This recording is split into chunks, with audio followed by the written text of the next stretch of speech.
when I was growing up, I would hear these stories of people who were like really in the life, like they were doing bad things. They were like, this is bad. Probably gonna go to jail. And I heard this story one time. This dude, everybody got locked up, but there was this trap house. In case you're not aware, a trap house is where illicit materials are sold. Sometimes you might say trap house, or there might be someone who's like, so booby traps? Like, is it the trap door situation? Like when you walk in, watch out for the wire, you're gonna fall down to the basement? No, I mean drugs. I mean the buying and selling of drugs. And so this trap house was known for being pretty busy. It had become so busy that they had bought some property, several blocks away, and opened up another trap house. Business was booming. Things are going very well. Whenever you are selling so many drugs that you have to buy property, we are entering documentary territory. Most trap houses are really just dudes playing video games until somebody knocks on the door. Like, it's not a busy day, and you gotta stay at trap house the whole time because you don't know when someone might get the itch. And so they opened up another trap house, but this location was not as poppin' for some reason. They must have opened it in a bad neighborhood.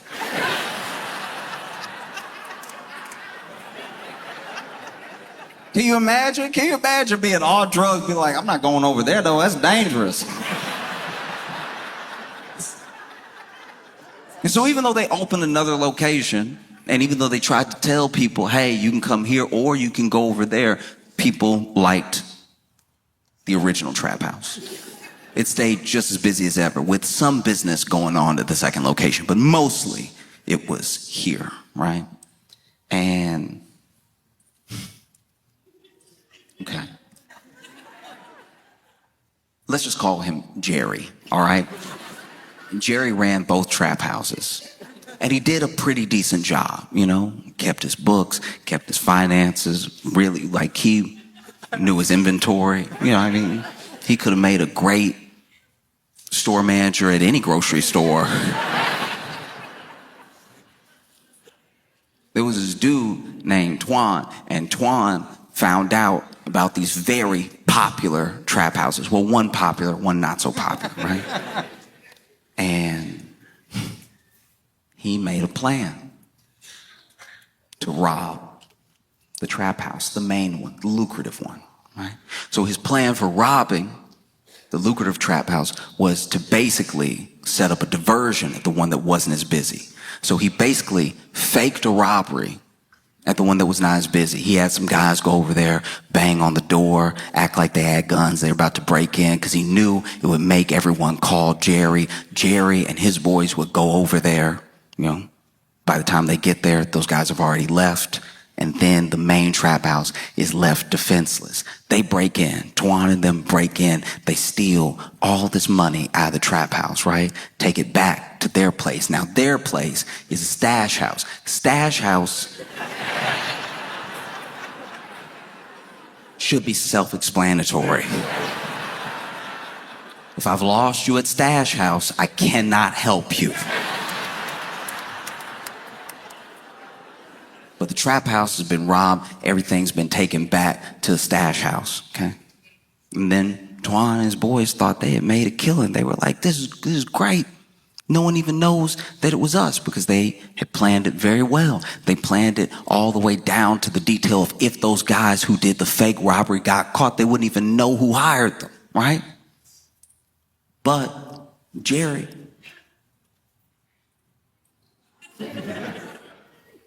no fool. Jerry started asking around, and he could kind of tell that some of these guys were lying, some of these guys weren't lying. He traced everything back to Twan. And so he set up a plan to rob Twan's stash house. to go in there and not just get his stuff back, but take the rest of whatever was in there. And his plan wasn't as meticulous. He just sort of ran up in there with a lot of men and guns. Now, what he did do is he waited. He learned the routine. He learned who would be there when. It took months. And then finally, he was like, we're going to do it on Tuesday. They never paying attention on Tuesday. We're going to run up in there. It's only going to be like 5 of them. If it's 15 of us, I don't think we'll meet a lot of resistance. It's not like it's their money. It's Twan's money.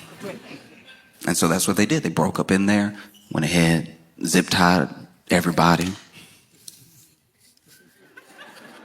and took everything, which took several trips. The people at the stash house did have to watch themselves be robbed for quite a while. I'm mad you over here.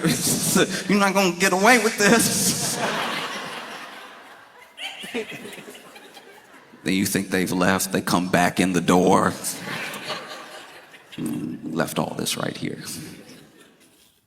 And so then one of them, being new to the lifestyle, being a new, some would say prospect gang member, was so appalled at the theft that when he freed himself, lacking all presence of mind, called the police.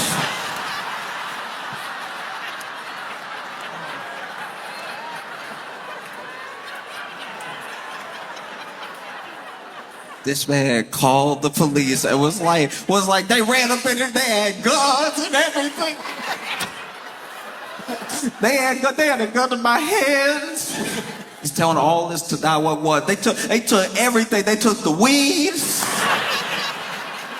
They took all the money. Took my favorite Glock.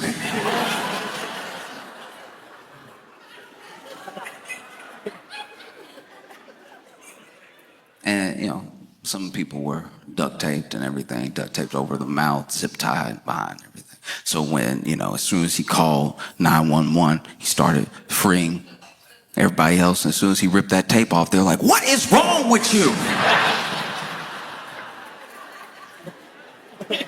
We got to get out of here now." And so then they all left. They all ran up out of there because the police, catching wind that there was a robbery of the stash house, made themselves available immediately. No, they got out in time not to get caught. They got out in time to see the police raiding the stash house from a few doors down. And that's the thing, is like people say, crime doesn't pay, or like criminals are dumb or whatever, but there are some very smart people who, for whatever reason, enter a certain lifestyle, choose to stay there, or maybe it's all that they know. And if criminals were so dumb, they wouldn't be fascinated. We are fascinated by career criminals. We're fascinated by people who do things that aren't just illegal. They have the gall to try to pull something off that has so many different entry points to danger. Like, just in the past few days, the Louvre was robbed.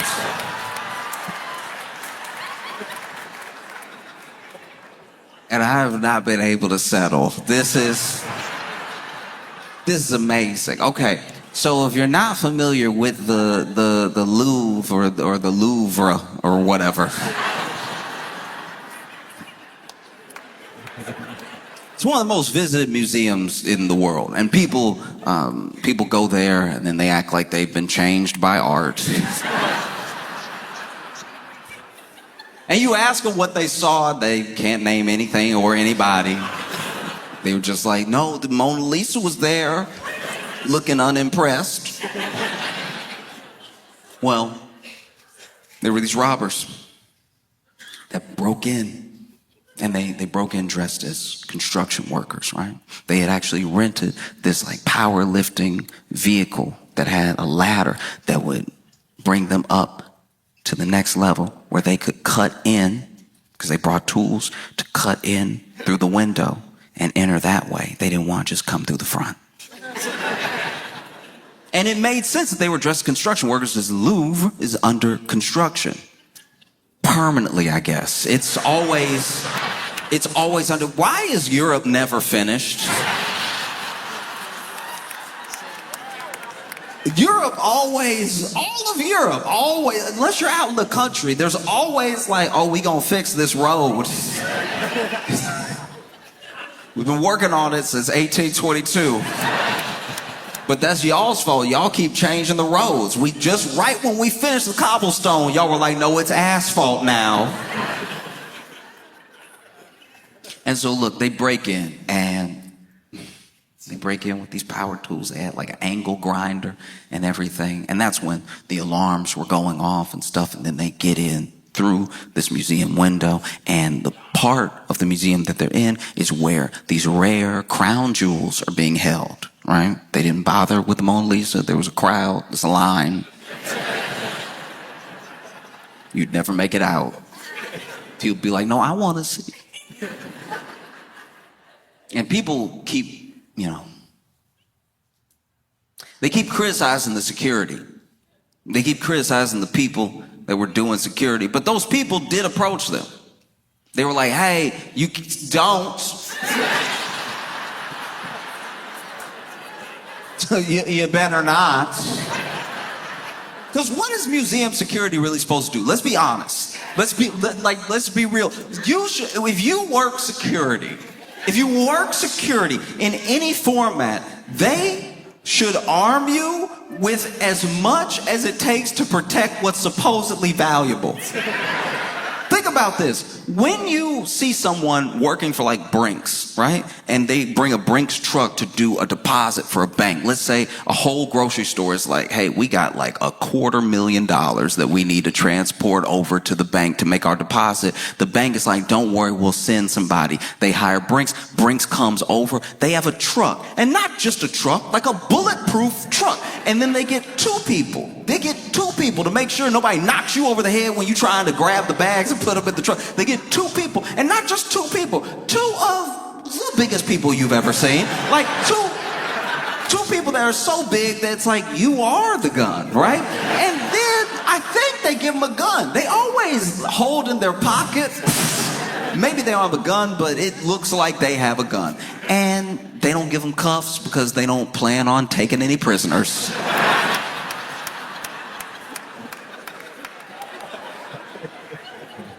And then they get in there, Brinks always handles a drop like they are being robbed. Like they always handle the drop the way a bank robber would handle the drop. Because I used to work at a grocery store, and Brinks would come in and they'd be like, so where is your safe, or when you, hurry.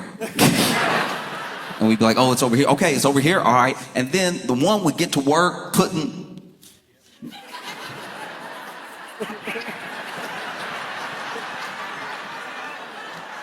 the other one just watching us. I'm ringing people up. I put more money in the till, and they were still like, but you might try anything. I don't know you. And then they would leave, and they'd leave all fast. And then they'd run into the truck, throw everything in the truck. And then they would always peel out a little bit, which made me uncomfortable. One time they came and did a pickup, and I was like, y'all sure that was Brinks? Because they were a little squirrely. But then for some reason, there are times where you're supposed to protect, or you're supposed to hold guard of something, and you're giving less and less resources as you do it. Like, you look at a Brinks security guard, and then you look at like a mall cop. They're like, you get one flashlight. I guess shine it in their eyes or something. If you hit somebody hard enough in the head with it, the glass will break. That's something. But nobody gets done dirtier. Nobody gets done dirtier than museum security. Museum security, not only do they give you nothing, no flashlight, they don't even give you a stapler to hit somebody with. They give you nothing. All they give you is a dress code. They're like, hey, just show up in all black. Nobody will mess with you. You show up in a black shirt with a black suit jacket and some black pants and black shoes, people think you John Wick. They won't even approach any of the art. Because truly, what is a museum security guard supposed to do? I go to a lot of museums. I try to go to a museum in every city that I do a show, if I can, right? And I've been in these museums, beautiful art. And then you get a little too close and you see this thing go off, this like little, you don't even know where the alarm is, but like it'll just, that's the too close alarm. Because it's not like a real alarm, it's just annoying, and it's annoying and it goes off until you back up. So if you're a pointer, I go to a lot of museums with pointers. Everyone I take to a museum love to point. It's like we all three again, and they're like, I like the flap. As soon as you hear somebody works for a museum, comes over, black everything, with an attitude. Could you not? Ma'am, back up. They love that hair. Back up. Give it a little space. Let the art breathe.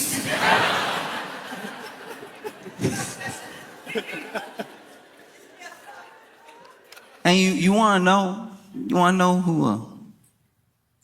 who a museum security guard's arch nemesis is? Because it's not like a grown man. It's not a grown woman. It is any child. Any child will ruin their day. Because I don't know what it is about the frequency of the alarm, but if you're 4, you can't hear it. If you're 4, you're like.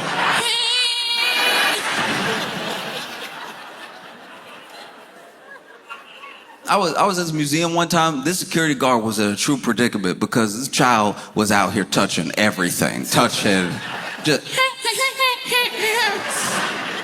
He was touching it to the point that it sounded like their alarm was going off to the tune of Mary Had a Little Lamb. And finally, the security guard started like chasing his child around, and not like really chasing him, not like Dennis the Menace chasing him, but just like following them around, hoping to maybe this kid's gonna go back up to their parents or something and be like, can you please hold your child's hand or something, because they've been touching everything. Got applesauce on everything. Because as a security guard, what are you gonna do? You can't grab this kid. You can't actually grab this. I know that sounds crazy to anybody who was born in any era before now. You have to kind of let this kid put applesauce on all the art, because if you touch this kid, you've committed murder. So if you snatch this kid and even hold their hand so you can find their parent, you are basically killing them. So you have to like let them kind of do it, but then follow them around, but then not touch them, but then make sure they don't touch anything. It would look terrible. And so finally, this security guard just started running interference on every item. This child was walking up, getting ready to touch a sculpture. Security guard getting there. No. Just trying to box him out of every room. And then finally, this kid, realized what was going on. Felt like it was a game. So this kid is like, oh, you want to play? I love to play. Playing's my favorite thing. Playing's basically my job. And so he running interference. There's a painting.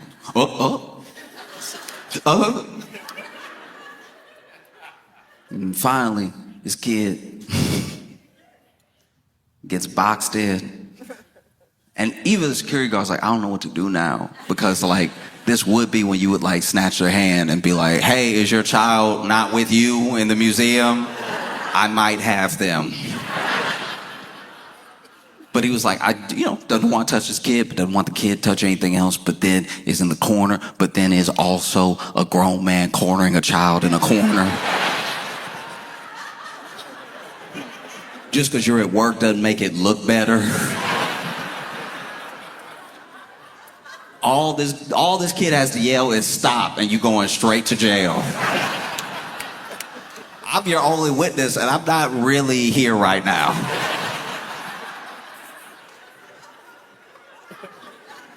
And so this kid boxed into the corner, and you can see kids having fun. Kids over here.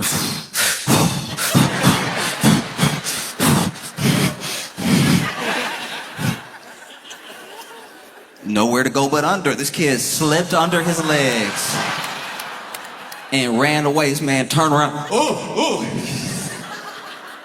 Started chasing after this kid even more, and then the kid went to the only room he hadn't got applesauce on.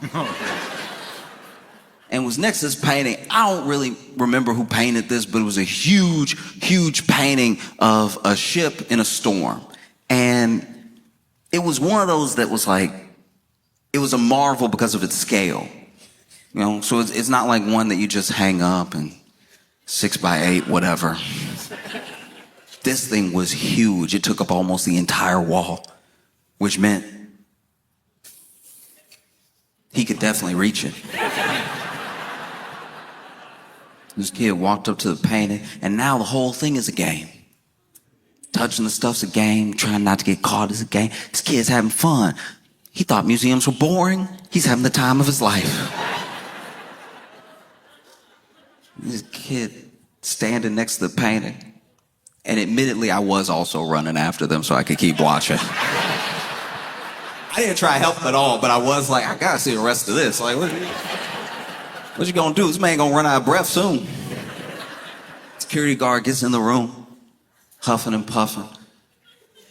And he just goes,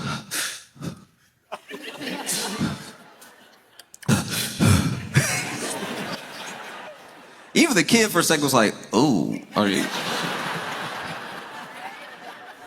I might have killed a grandpa. I don't even know. And then this kid goes in his pocket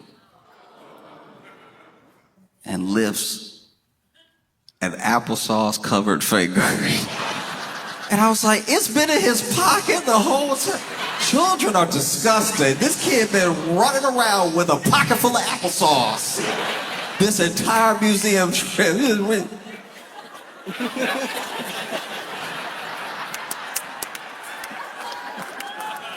And then Unc running security goes, don't. This kid, no words, no emotion in his eyes. You can tell he gonna grow up to be a bad person. This kid, applesauce covered finger just went,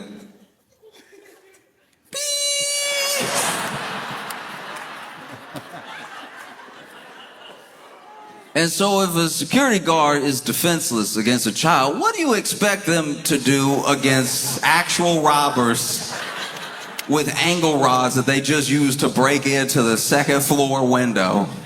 Because the security ran up on them, no, hey, get out of here, none of that. And then they went, vroom, vroom, vroom. Security was like, you know what, let us help you. Everybody out. Everybody out. Everybody get out now. Security made everybody get out but them. Don't you see these men working? Get out.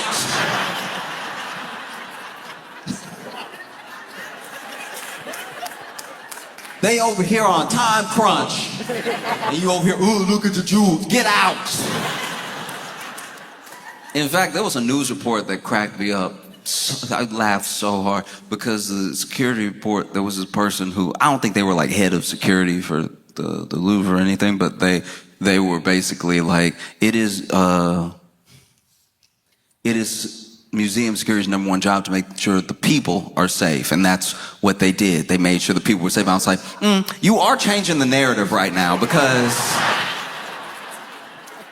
anytime I got too close to a painting and I heard the and then I had somebody come over, it didn't seem like it was for my protection. You know what I mean?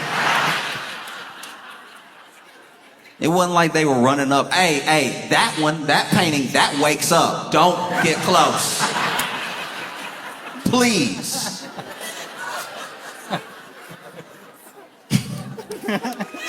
And so then, robbers start grabbing everything, grabbing these like Napoleon era empire crown jewels, right? They grabbed so much, they grabbed too much. They actually grabbed so much they dropped one. They dropped one of the crowns outside. And this is gonna sound dumb. This will sound dumb, so bear with me because I know it's gonna sound dumb, but I don't think it's dumb, all right? I thought, truly, even when I went to museums, for as many museums as I go to, I've been to museums in Europe, I go to museums here, I go to every museum that I can. I thought for certain that when you see something in a museum, that under certain circumstances is a replica. I can tell by your reaction that some of y'all think I'm dumb and some of y'all think what I thought. I'm telling you right now, when I would go to the museum, I would admire the brushstrokes, I'd admire everything, but I would be like, this is the fake one though. Like this has to be the fake one. And I thought that because if you remember, right before 2020 and even after the pandemic, you would have activists that would go to museums. These, climate activists would go to museums and they just throw like tomato soup on supposedly priceless paintings, right? They would go up to like a Van Gogh and be like, blah, and then they glue themselves to the wall or something, and then they would be like, this is why we did this. And you will have to listen to me for as long as it takes to unsuperglue my hand from the wall. Because people who are climate activists feel like no one is listening to the point where the only thing that will get any attention or like stop people for a second to listen to them is just extreme acts that knock you out of whack. You know what I mean? Just things that you go, what? What? They did what? Why did they do that? And then they get to explain. It's like the better version of canvassing because they tried to canvass. They really did. Everyone that cares about the climate tried to canvass, and what did you do? You walk by them. They were like, do you have a minute for the planet? And you're like, I'm headed to work, please. I was with a friend one time, and look, I've stopped plenty of times. I can't stop every time. And so they were like, do you have a minute for the planet? And then my buddy was like, nah, we're good, and kept walking, have a good day. And this dude got really bad. This dude canvassed and was like, you on the planet? You don't have a minute for the planet you on? But that was happening a decent amount. There were these supposedly priceless paintings. They were getting vandalized, people throwing Campbell's soup on them and everything. So then I was like, surely a museum would not allow Campbell's soup to get thrown on the real one, like the regular one, because the museum was always super chill about it.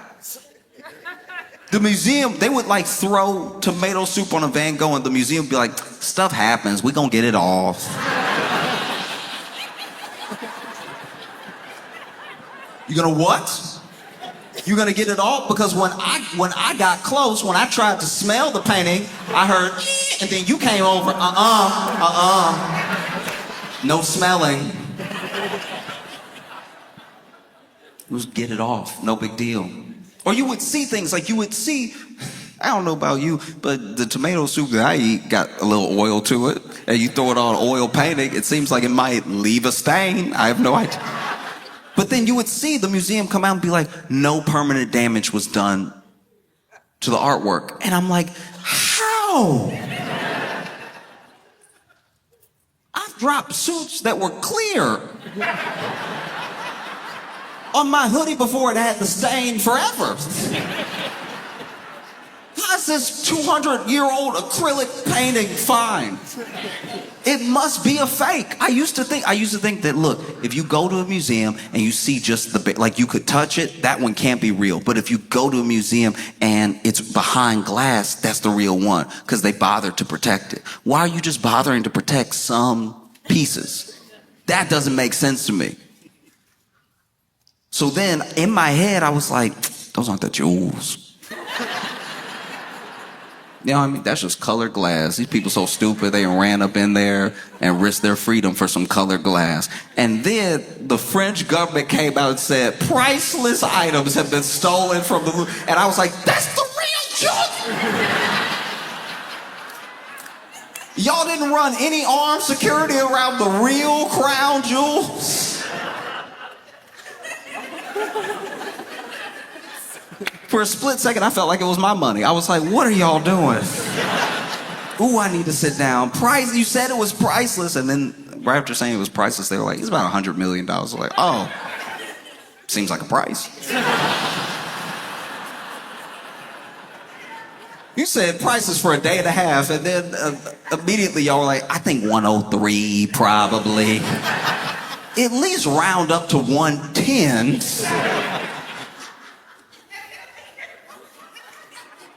And then, in my opinion, museum handled it wrong. You know, they were over here freaking out. Everybody, the French government, they got everybody on it. They got like their version of the FBI. They have the local police. They have everybody on it. They plastered all the jewels that were missing all over international news and everything. If I was trying to save face, let's say I was head of museum security, I was trying to save face, I would come out to the public immediately after the robbery and be like, y'all, that was Banksy. Y'all know Banksy played too much.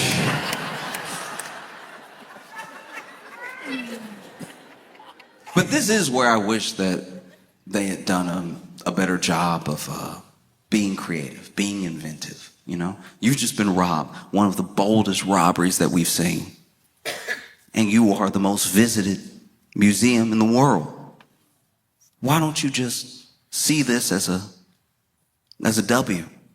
You know what I mean? Instead of freaking out and shutting down the whole wing and staying closed for a day, all you gotta do is put that tape around the crime scene and make that an exhibit. We all want to see it.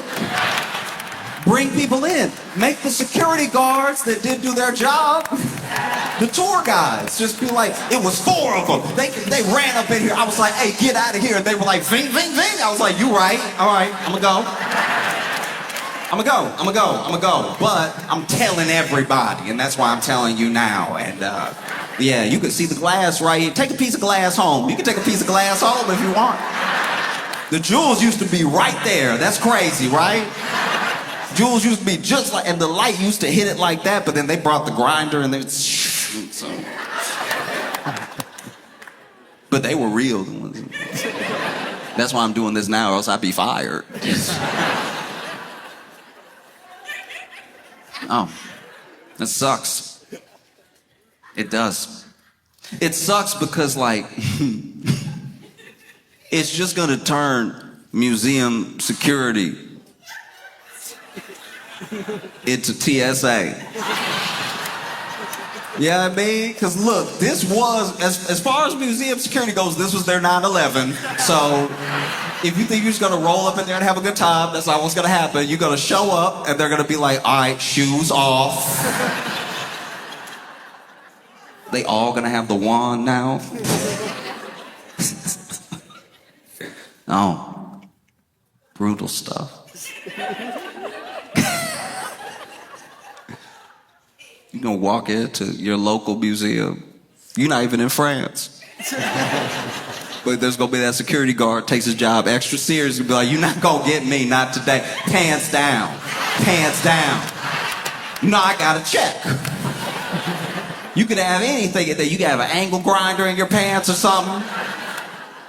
You know, we have some very expensive cups here.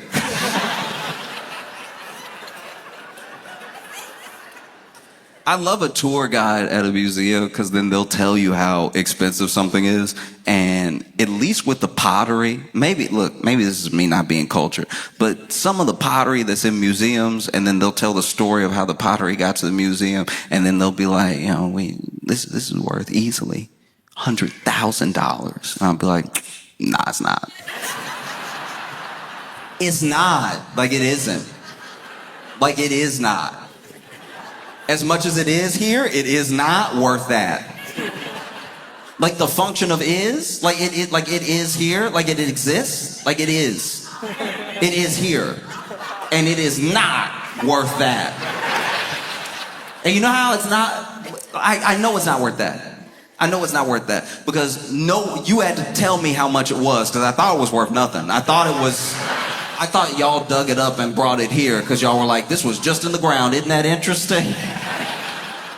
I bet you people aren't leaning over the register at the gift shop being like, how much was that clay cup? I only have 50,000 on me. Dang. I would have loved that clay cup that looked like a caveman did it. Because I need to be clear here. I'm not just trying to be rude. The one that I'm talking about, it wasn't like some beautiful African art. It wasn't like a Greek pot or something that was painted with a story on it. It just looked lumpy. It just looked lumpy to the point where I was like, even when they drank out of this, there's no way they got the water on a consistent basis. You could tell it's primitive because it looked like a cup that gulps. Looked like it pours when it wants to. Lip of it all uneven and everything. This is $100,000. I'm like, all right. You sure you didn't look at it too fast and add 2 extra zeros? Because I don't think so.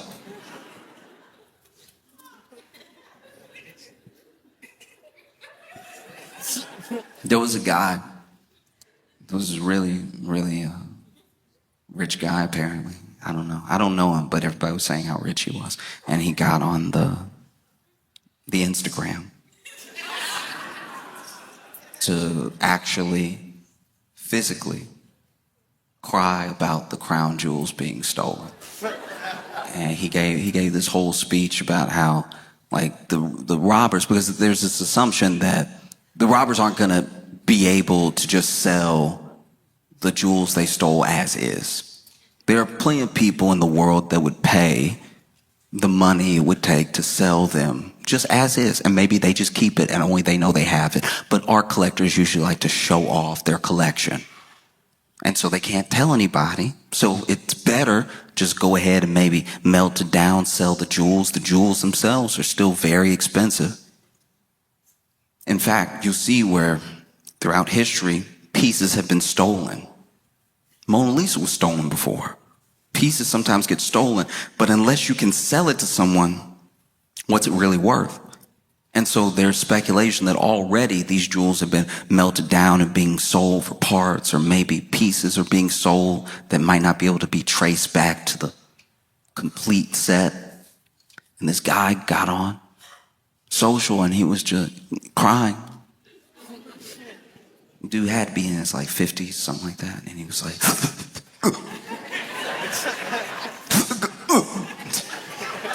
it was that crying where, okay, you know, it was like the crying you do when you're little, but you let yourself do it again when you get grown if something gets to you enough. Which is crazy, because he went online to cry, but then was fighting the crying. But he's fighting the crying to camera. But then just don't turn the camera on yet. Like, if you, like, let it out real quick and then do your video. You doing the video, like, no one putting the video in your face right now. You doing the video and you, wait, just wait. No one asked for this video. You could wait a day. You could wait till you're over it, or you could just not do it. But this dude got, some people just cry like they choking, and it's just,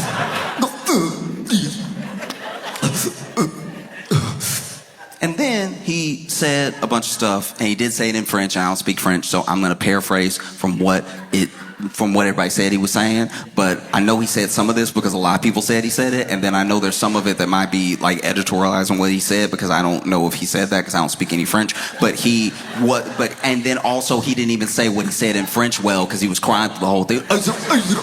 Like, and look, to be fair, maybe some of that was crying and maybe a little bit of that was the accent. Maybe some of that was the accent, because there are certain people that when they speak French, they do seem upset for no reason. So then that's, it's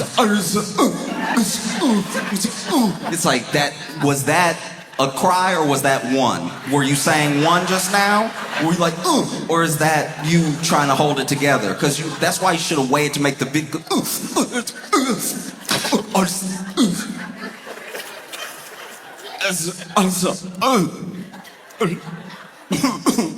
that's a cry. That was not French. That one. And what this dude basically said was that you didn't just steal from the Louvre. You stole from the French people. You stole a piece of our heritage. You stole a piece of our history. And if you melt that down, if you repurpose that, if you sell that, you will burn in hell because you have stolen from the people. And I'm sure, I'm almost positive, I don't know everyone who's seen the video, I just know that I saw it, but I'm sure if you saw that video and you were from Africa or Brazil or just anywhere, I'm sure you watched it and you were like,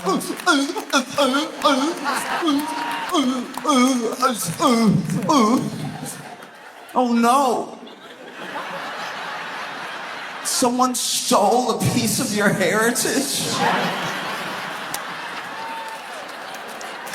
What are you gonna do?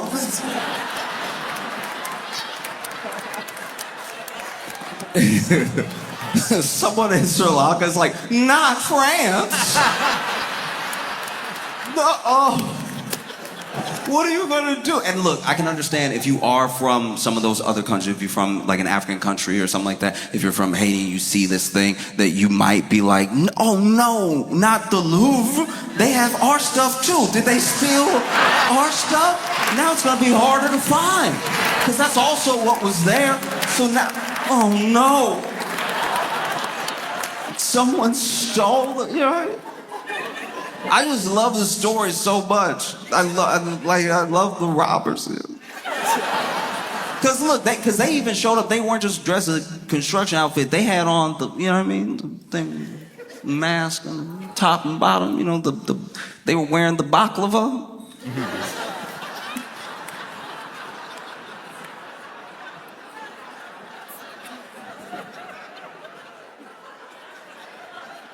I don't know, I love this crime so much because it feels a lot like, it feels a lot like somebody that runs a trap house robbing a stash house, and then the person from the stash house is like, we gotta call the police. I can't believe somebody would steal from us. This is unacceptable behavior. We stole all this stuff fair and square. This was ours. And then they took it from us in an act of injustice.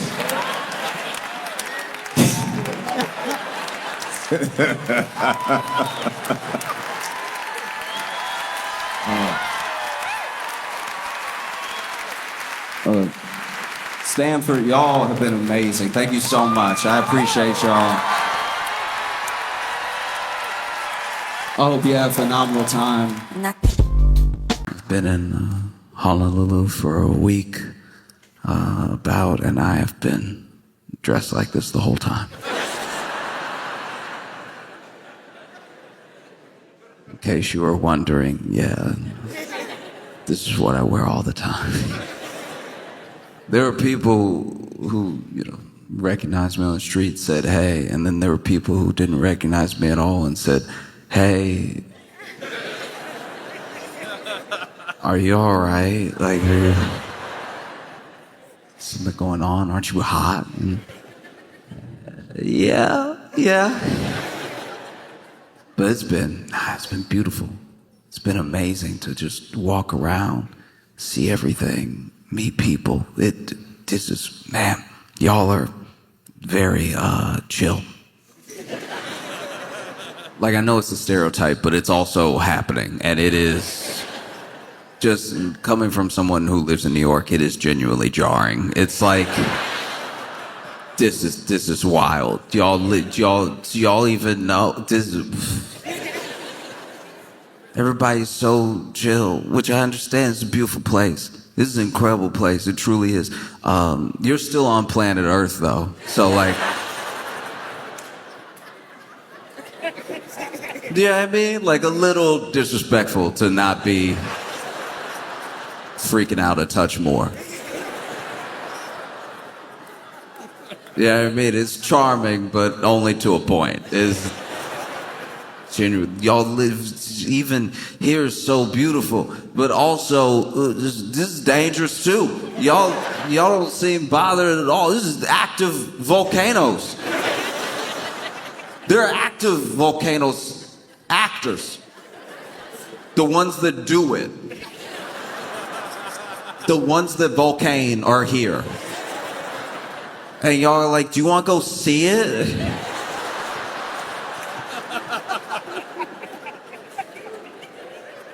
Because it might do it. Wouldn't that be crazy if it did it while we were there and then we saw it do it? Yeah, it would be crazy. It would be insane. No, I think I'm good. I think I'm good watching from the comfort of my TV. It's like, no, you gotta go to witness. It's like, you don't have to be a witness to everything. Sometimes you could just hear a story and it's fine. Active volcanoes. No one's bothered.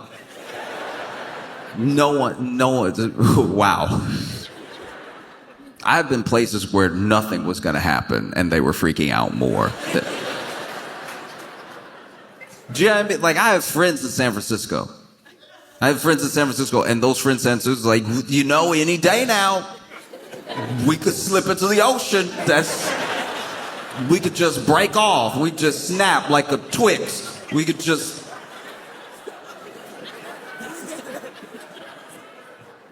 All right, I mean, if you really thought that, why are you paying a mortgage?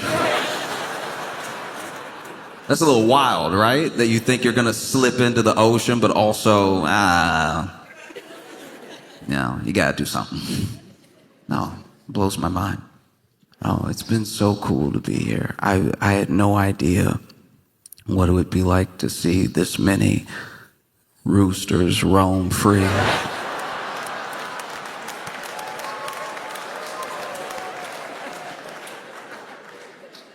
Look, you're gonna have to be patient with me, all right? Because I didn't know. There's a lot I didn't know. This trip has been teaching me a lot I didn't know. I didn't know most things. So I get here and I see a rooster, but I'm like, oh, he probably got loose. Like, I hope somebody find their rooster.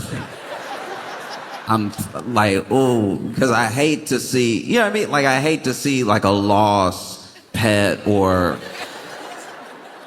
animal companion just out in the wild like that. And it was walking on pavement like it owned it.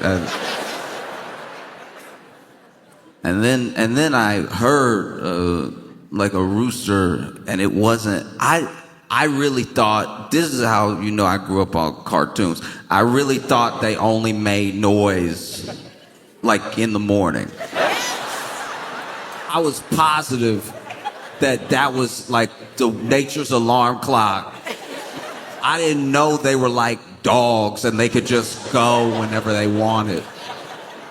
So now I'm waking up and like, I'm not saying I hear a rooster every time I wake up. I'm just saying like I wake up, and because of the jet lag, I live in New York. So because of the jet lag, I'm waking up earlier, just naturally than I would otherwise. And so I'm waking up, and then you might hear a rooster at the time that I wake up, because it's very early. Like the sun is not out yet, right? And then the sun is out. And then I'm walking around and I hear a rooster again, and I'm like, that can't be right. I'm positive that's not right, because I know it's been all day today. And far be it from me, like whenever an animal is very good at something, I try to just trust that. Like I understand the groundhog thing, we kind of made that up, that's not exactly right, but I still check to see what the groundhog said, right? Because people used to go off of it. Now with the roosters seem completely unreliable. I understand this is the rooster's whole thing, but I will go ahead and start looking for myself. And the way that y'all just don't even acknowledge them, I felt like I was on drugs.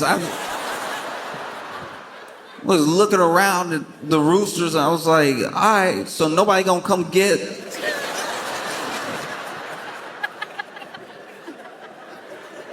You try to call animal control of the roosters and they hang up. This is very upsetting. Why would you? I didn't know roosters were like rabbits. Like maybe if you just let two roosters hang out for too long, you get 8 roosters and then 16 and then 64. And then no matter where you go, there's a rooster doing, I guess, nothing. I don't know what they do. 5 o'clock, I heard a rooster, and I was like, oh, poor baby. He gotta be blind. That's what I said. No, don't do that. That's him guessing. He guessing right now.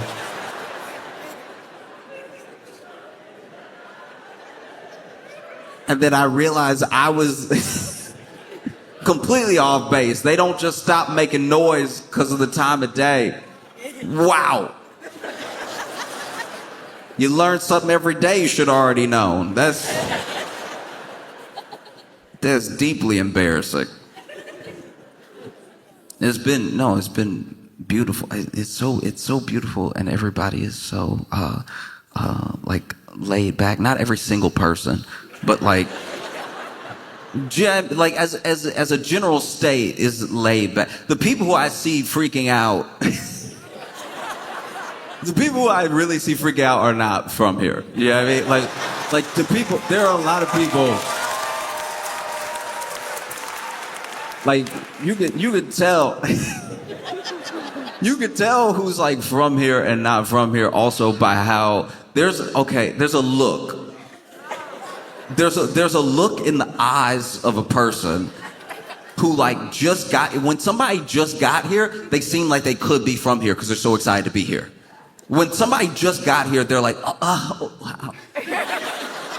And once again, just outside looking in, y'all do that too. Like y'all do have just the locals I've met have been like, man, what a day.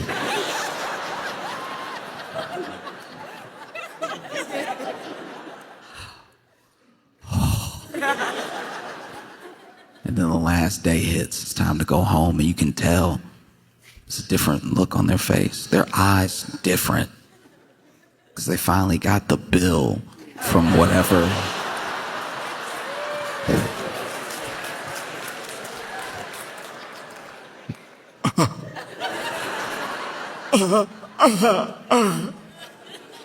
Same mannerisms too, just like.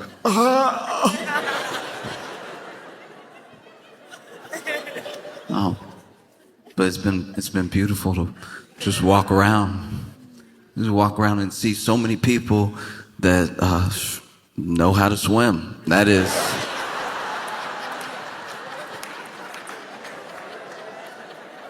Swimming. Okay, swimming for me has been trial and error. It's been a trial of errors. And it's like whenever people are like, people don't want to believe that I don't fully believe that I can swim. I'll talk to people and they'll be like, yeah, but you could like swim to save your life though, right? And I'm like, I don't want to find out. I feel like that's one of the main reasons I stay on land is because I'm not sure. What a test. What a test. What a test to fail. And then now you know. Now I know. Now I know I can't swim. That's a crazy thing. But you could swim to save your life, right? Isn't that swimming? Isn't that the whole swimming? Whether you're swimming for fun or you're swimming to save your life, aren't you still the same amount of upright over the water? That's a crazy thing to ask somebody. Imagine somebody's on crutches. Someone's on crutches and you're like, yeah, but you can like run to save your life, right? It's like, maybe. Why would I want to find that out though? Why would I put myself in a running situation? Why would I, on crutches, walk up and slap a bigger man than me? Just to see if maybe, Who knows? It might be like having 3 legs, having these crutches, and being on 1 foot.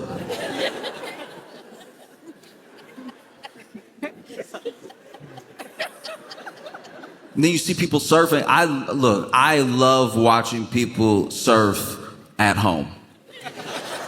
When I'm at home, I'll watch any surf documentary. I love surfers. I think it's so cool. I love watching them do tricks. I love watching it. You could just be regular swim. One of the things I've had in the background before is just like a beachy waves, like looping video for hours, and it was people just like, whether they were swimming or surfing, they were all just around each other in the water. I personally, this is just a me thing, this is not a reflection on anybody else, I cannot watch it. I can't, if I'm at the beach and I'm watching people surf, I'm like, how are they not running over every head they come across? Like when you're watching on TV and the camera is just on them, you're like, look at how coordinated they are. They're so cool. Look at them move. Man, I wish my hips moved like that. But then when you're watching and you're like, well, there's somebody's head. Oh, they missed. Okay.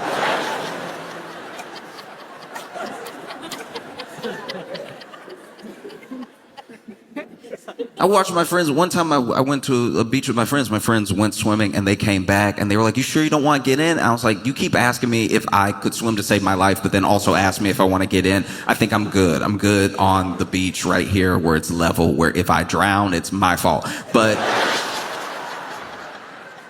But you're over there having a great time swimming. Yay, backstroke, everything. You didn't even see. There was a dude surfing around. You almost died 3 times. I saw it. He almost ran you right over. I don't even know how that would work. It doesn't even, like, here's the thing. I don't know how surfing works. You're about to find that out. But it doesn't even seem that bad if you got ran over by a surfboard in the water that was past you until you get to those 3 teeth in the back. That seems like it would hurt. Because I'm not saying the board's gonna hit them in the head. I'm just saying they're coming up the same time as somebody's passing, and everyone is so fluid with it. That's stressful. I know it's a gorgeous dance, but I'm watching this dude, just one twist of his ankle, he could have taken out 2 people right there. So you see the big waves that people surf on, right? Those huge waves that people surf on. And then they're coming down from the wave. I don't know why. Maybe I was never paying attention in the movies or in the competitions I'd watch on TV. But there's people in there. That's crazy. Why isn't that a sport? That seems like it should be a sport to get in the middle of the wave and not drown. You'll see these big waves, and then there's people surfing the wave, and then there's just a guy in the middle did he even mean to get in? That's too much going with the flow. I'm already worried about flat water. If I got caught in a wave, I can't even fathom. If I got caught in a wave and started shooting up, I already can't swim. I can't also drown up.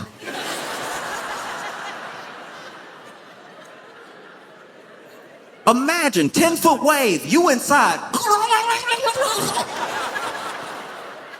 Which way do you swim when you're up? If you're in the wave, if you're here, where are you supposed to go? You're not even caught in an undertow getting sucked down. You are about to shoot up in the air. Maybe. I don't know. I don't know how it works.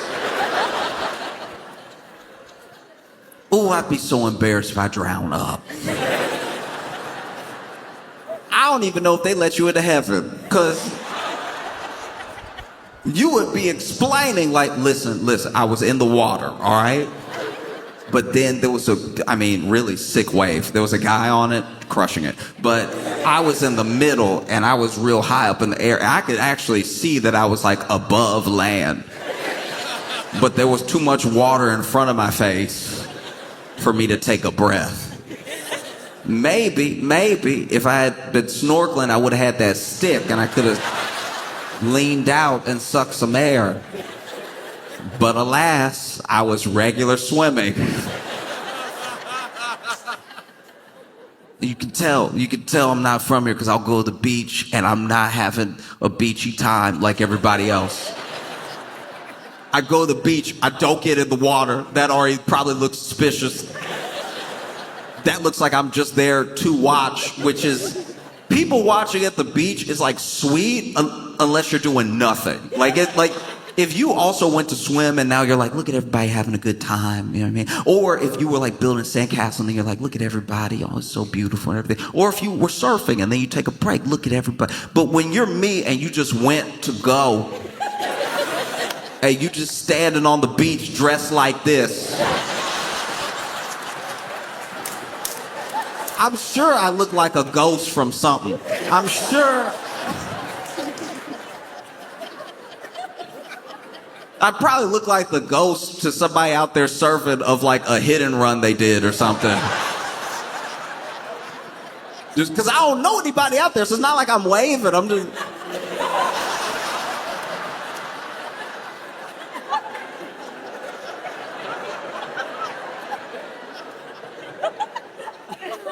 No. I go to the beach exactly dressed like this and it makes everybody uncomfortable. I'm sure they think I'm the police. Like, I'm positive.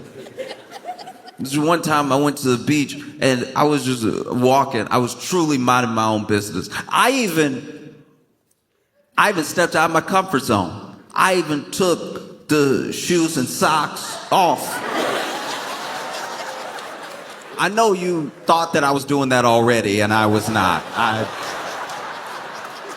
Now, when I say dress like this, I mean fully. I mean like head to toe like this. And so I had taken my shoes and my socks off. I was walking, feeling the sand under my feet. I was like, man, I get what people are, wow. This is nice. This is as nice as they say. This is beautiful. It's all happening, right? And then as I take a step, all right, this wasn't my fault. This was not. You gonna judge me? And that's fine. I've accepted I'm gonna be judged, but this was not my fault. Okay, I'm walking, right? And then I feel something. Okay? I feel something. And it's not like glass. I didn't cut my foot. That would have been better. I was walking and I feel something. I take a step and I feel something and I realize I can't take another step. I feel it around my ankle and I can't take another step. And somebody had buried themselves in the sand and then grabbed my ankle, right? And grabbed my ankle, right? And so grabbed it good too. Like this is crazy. This is the most Mad Max thing I've ever seen in my life. Already buried in the sand, but then grabbed my ankle and I turn around and I see a hand and nothing else. And so I'm like, ha, ha, ha. I scream, right? I scream, okay? And so I'm walking, grab my ankle, I stop, I look, I scream. All this very reasonable so far, right?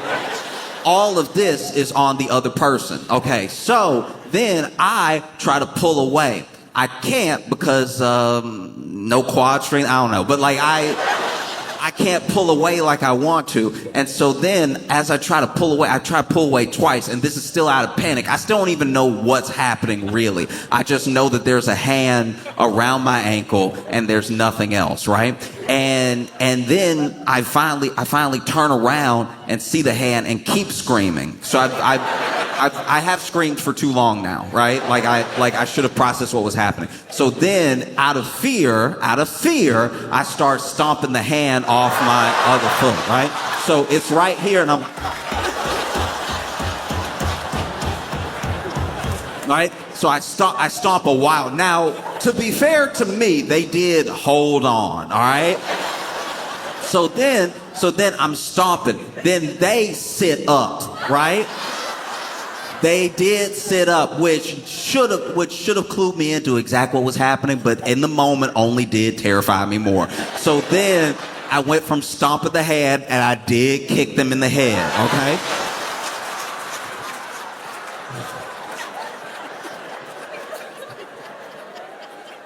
I did kick him in the head, and then I ran, right? And I ran, and while I was running, it was when I was processing, like, oh, okay, probably not a zombie. A zombie's hand wouldn't have had more body attached to it. A zombie probably wouldn't have sat up and been a whole person that I kicked.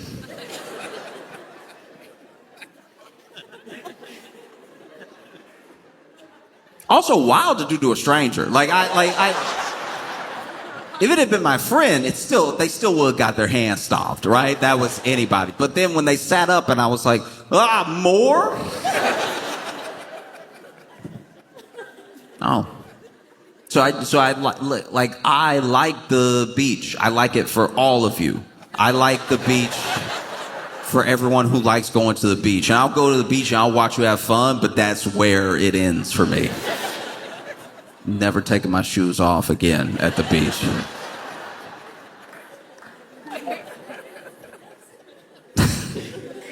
Yeah, people are like, but you'll get sand in your shoes. Yeah. Or I could take them off and get hands on my feet. What would you rather? If someone truly came to you and they were like, listen, you could have one random claw on your ankle and foot, or you could have some sand in your shoe. I think you take the sand every time. No. Oof. I got friends that love to swim, and I'm happy for them. I'm very happy for it. It looks fun when they do it. Sometimes they'll go snorkeling. That's when you I don't know, almost drown, kind of. I don't even fully understand snorkeling because you got the tube. But you're not sucking any air. It's not scuba diving. You got the tube, but then what's the tube for? Because you're just going to exhale. You could have just done that through your mouth. I don't know how to do it. I'm sure I'm wrong. I'm positive I'm wrong, but I'm saying when I saw it, when they went under, I was like, you don't need that around your mouth. I hope you don't suck in, because that's going to be water. That's wild. That maybe you don't want any bubbles in your face? Is that why you brought the thing down to up the side?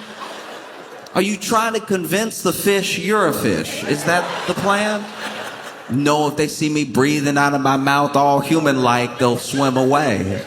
I want them to like me.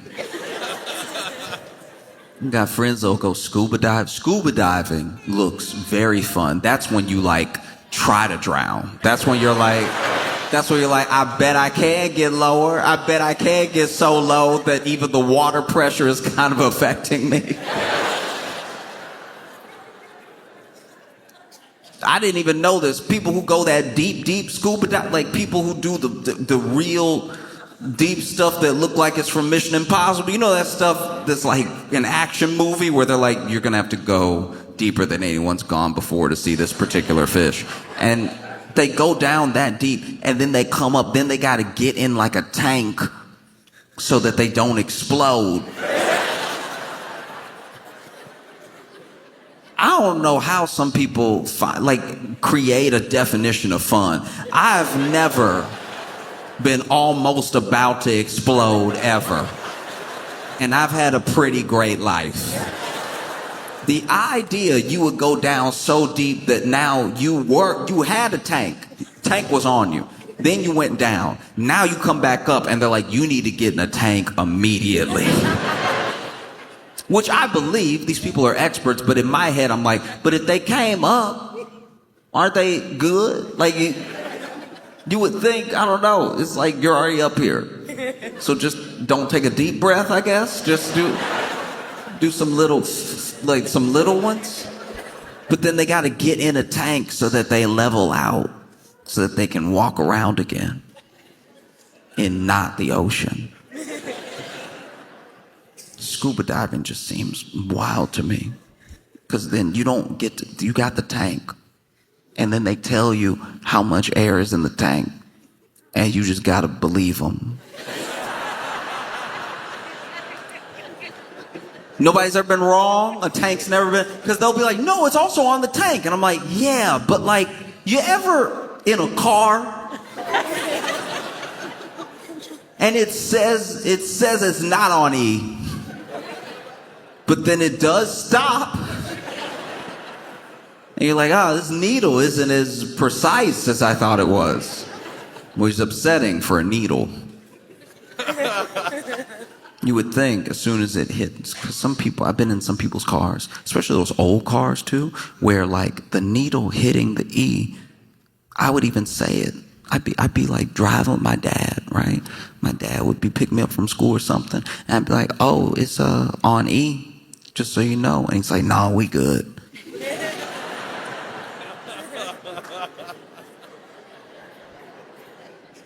And I would say, Father, I know I'm 7, but from what I've heard, I know I'm not a driver. I'm not a driver. From what I've heard, E means empty. It looks like we're very close to empty and we're not already at home. No, we're good. We're good. It's gotta go past the needle to really be out.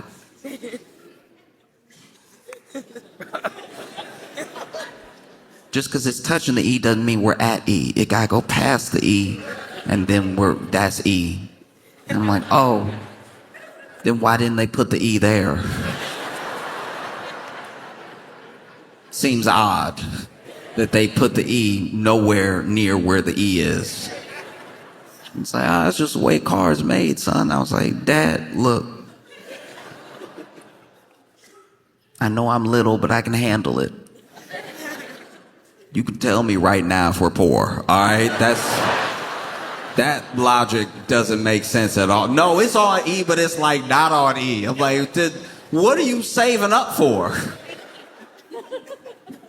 Because, you see people, I'm sure, y'all see people all over, Midwest, Northeast, the South, the western parts of the country, all these people. All these people. Freaking out. Freaking out. And not without reason. You saw leading up to the election. Eggs are $12? We had no idea. For everything that we complain about, things are like twice as expensive for y'all.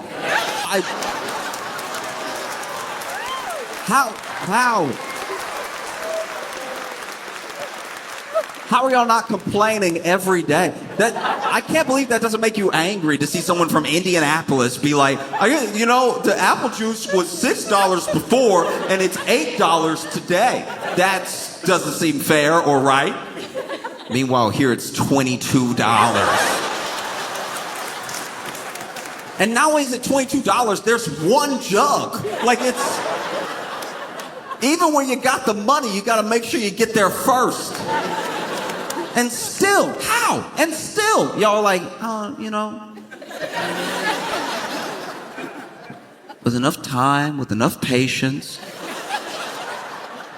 with enough elbow grease, you'll make your own apple juice. You just gotta...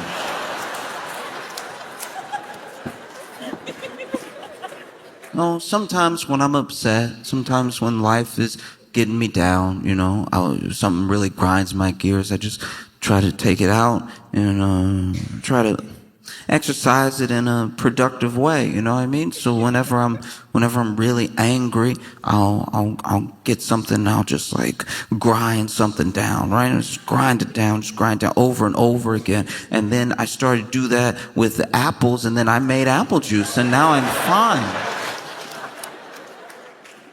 What? No, it's wild. This is wild. Yeah, this is wow. I know I'm still on planet Earth, but whoa. You know what I mean? It does feel like, and I'm really not saying this in a way that is just trying to like butter you up or anything, but this does feel like a different dimension, because the 7-Eleven is like nice.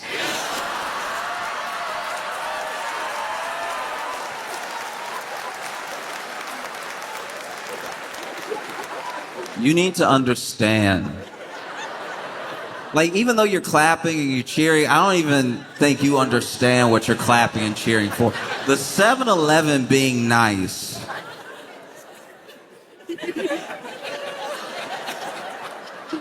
The 7-Eleven being nice is like... It's like if you turned the AR-15 into bubbles. It's like, what? First of all, how? Second, this is not what this is supposed to do. This is just 7-Eleven. I can tell you right now, in every other part of America, the back of 7-Eleven specifically is for drug use. And look, maybe that's happening here and everybody just has a real good attitude about it. I have no idea. But the 7-Eleven...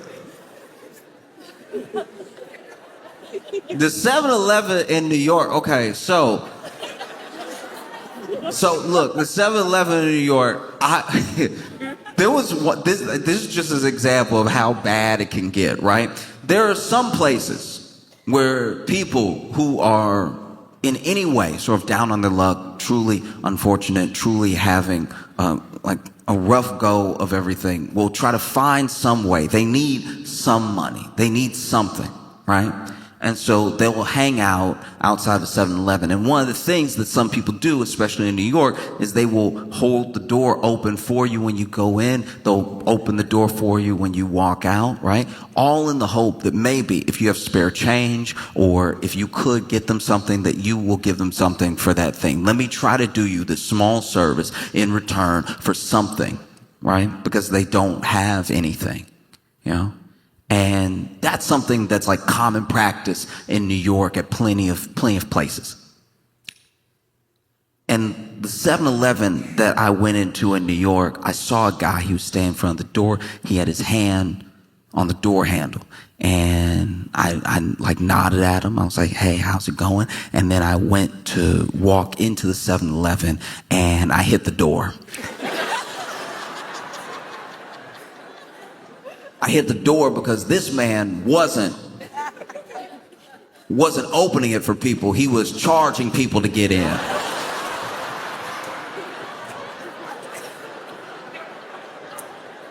Which is frankly a better business model. That is pretty good. No. You go into a 7-Eleven. You go into a 7-Eleven in New York City. Let's say they just mopped. Let's say the best of circumstances, they just mopped, right? There's a wet floor sign, but what's that gonna do? What's that really gonna do? They just put those out so they don't get sued. What is that really meant to do? It's a wet floor sign over there. I walked in, it's wet right here. And if you fall, if you slip in a 7-Eleven, if you slip in a 7-Eleven in New York City, you have to burn whatever part of you fell. Because I know they mopped, but they didn't mop to clean it. They mopped to move around whatever was the reason for mopping in the first place. So if you walk in and you see that wet floor sign all the way over there, and you don't know that means the entire floor, everything in here is wet now, and you walk, whoa, and then you slip, and then you fall on your back, you will want to die. Walk into a 7-Eleven here. People smile.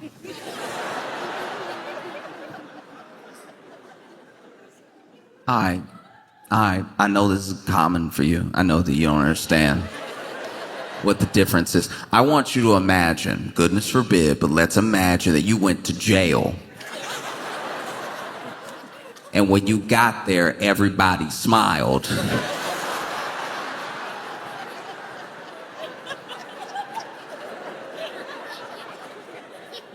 Based on your understanding of jail, that wouldn't make you more comfortable. Based on what you think about jail, if you walked in and everybody smiled at you specifically, you would think, uh-oh. And so forgive me if being conditioned by New York City 7-Elevens, walk into a 7-Eleven here and seeing people smile, I don't return it right away. I'm shocked, I'm suspicious. If you walk to a 7-Eleven in New York and everyone is smiling at you, that 7-Eleven is being robbed right now. These are not sincere smiles. These are the smiles of people who don't want to be shot. This is smiles. You walk into a 7-Eleven in New York and they're smiling at you, you run. You run, because there's not,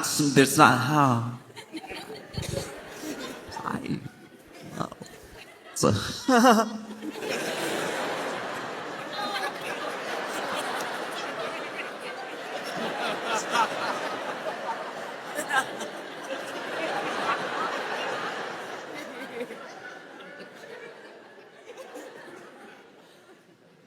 No, people smile at you at 7-Eleven and they aren't even saying anything through their teeth. It's a genuine smile, it's a silent. And you say welcome, and say hello. A smile at a 7-Eleven in New York. Call somebody.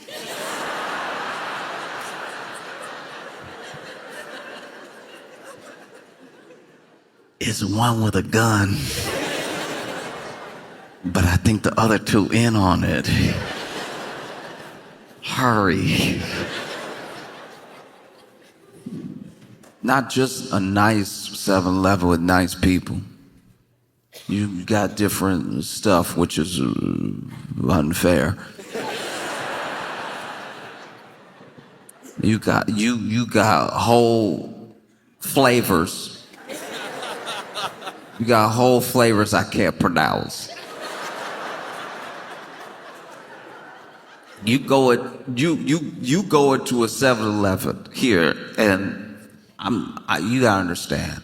I've only been to the 7-Elevens I've been to, so.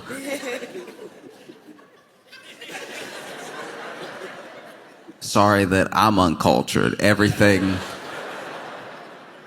at the 7-Eleven I'm used to is not like this. You get in there and you get the what is this? Hoapia? Hopia.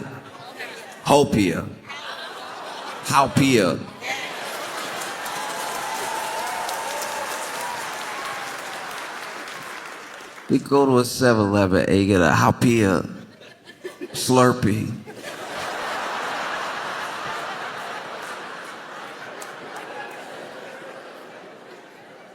I saw the letters and I was like,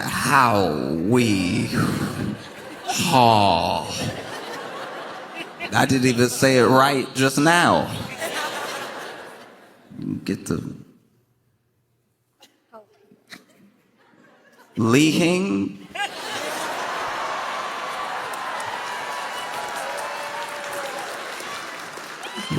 These are flavors I'm not used to. I didn't know these flavors had come out. I'm used to going to 7-Eleven and getting some of the most dystopian Mountain Dew type flavors you've ever heard in your life. Just a color to a thing that doesn't exist the way that it says in the flavor. You go to 7-Eleven in New York, you get like a, I don't know, black elephant Slurpee or something like that. Just something that just sound wrong. Whole time you pulling it, the machine doesn't even want to let it out right away. You pull that thing and the machine is like,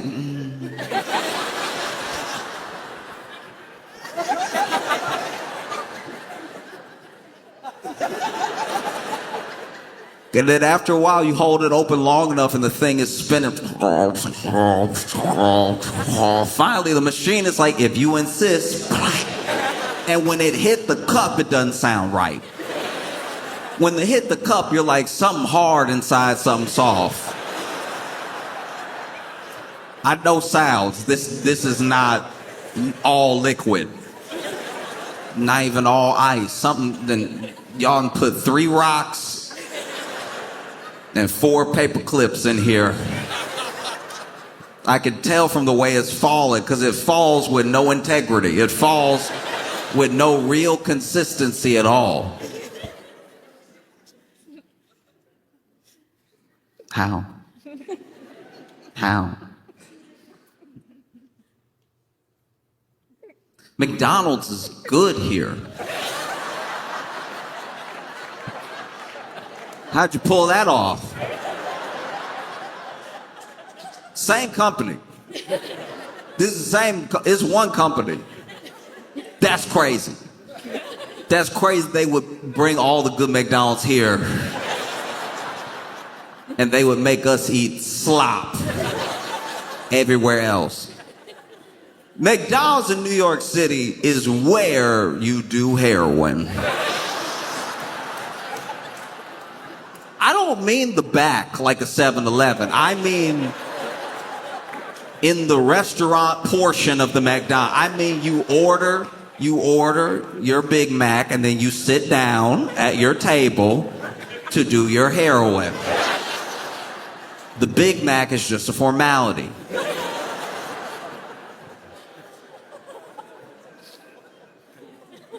It was crazy. I was in New York. I was going to a McDonald's, not by choice.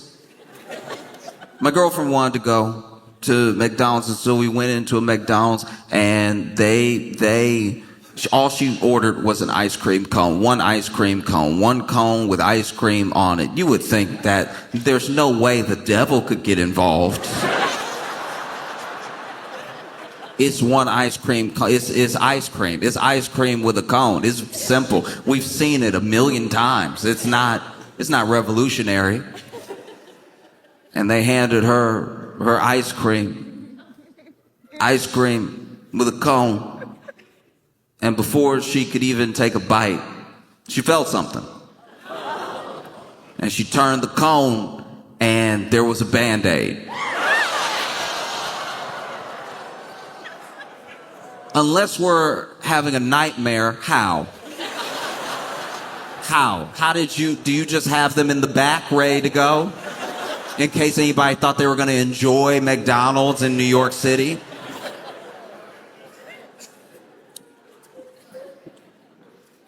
This is crazy. I just want to let y'all know the planet y'all live on. Because nothing seems to get to y'all. Not like fundamentally, not like real. I'm stressed out for y'all sometimes. I don't even live here, but I remember 2017. I remember in 2017 when that fake missile thing. I remember. How is this still a place? How is it? If that had happened in New York City, real estate prices would have dropped because we'd all be dead. Everyone would have. That's crazy. Imagine what was even said in those moments. You get that text, you finally turn to your spouse and you're like, it really hadn't been right between us for a long time. And I want to get that out there because I don't want to die with anything on my heart. And then 15 minutes later, you sitting there. Look, everybody said stuff. Everybody said something that they meant but didn't mean if we were going to live.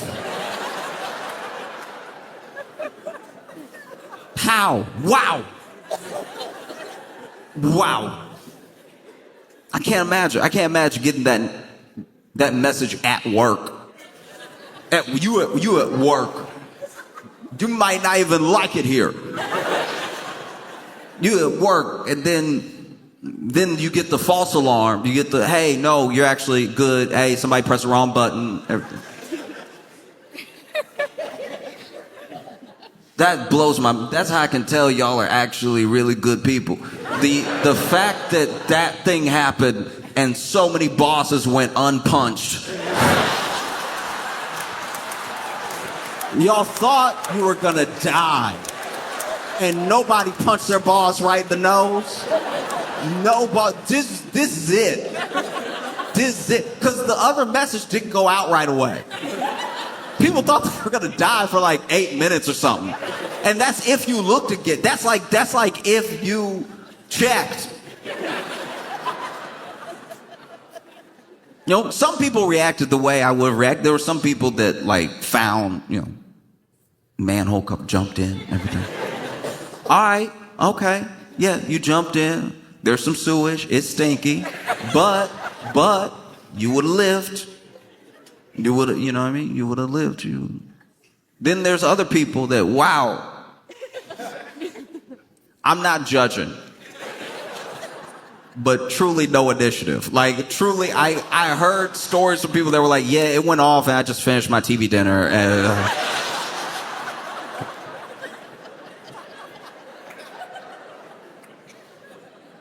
You just kept eating the TV dinner that you weren't enjoying. They were like, yeah, I'd rather die full.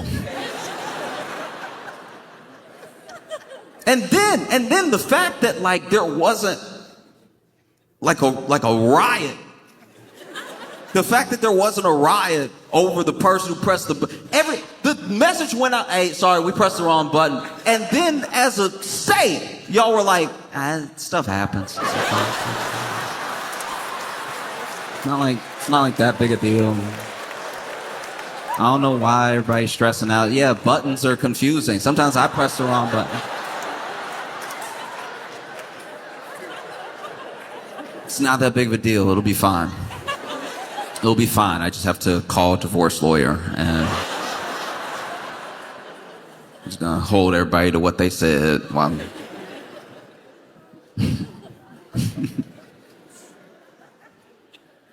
That's just not me. That's not me at all. I was in an elevator for too long one time. I told a stranger, I was like, listen, I want you to call this number. This is my mama, all right? In case I don't make it out, I want you to... We were stuck between floors 1 and 2.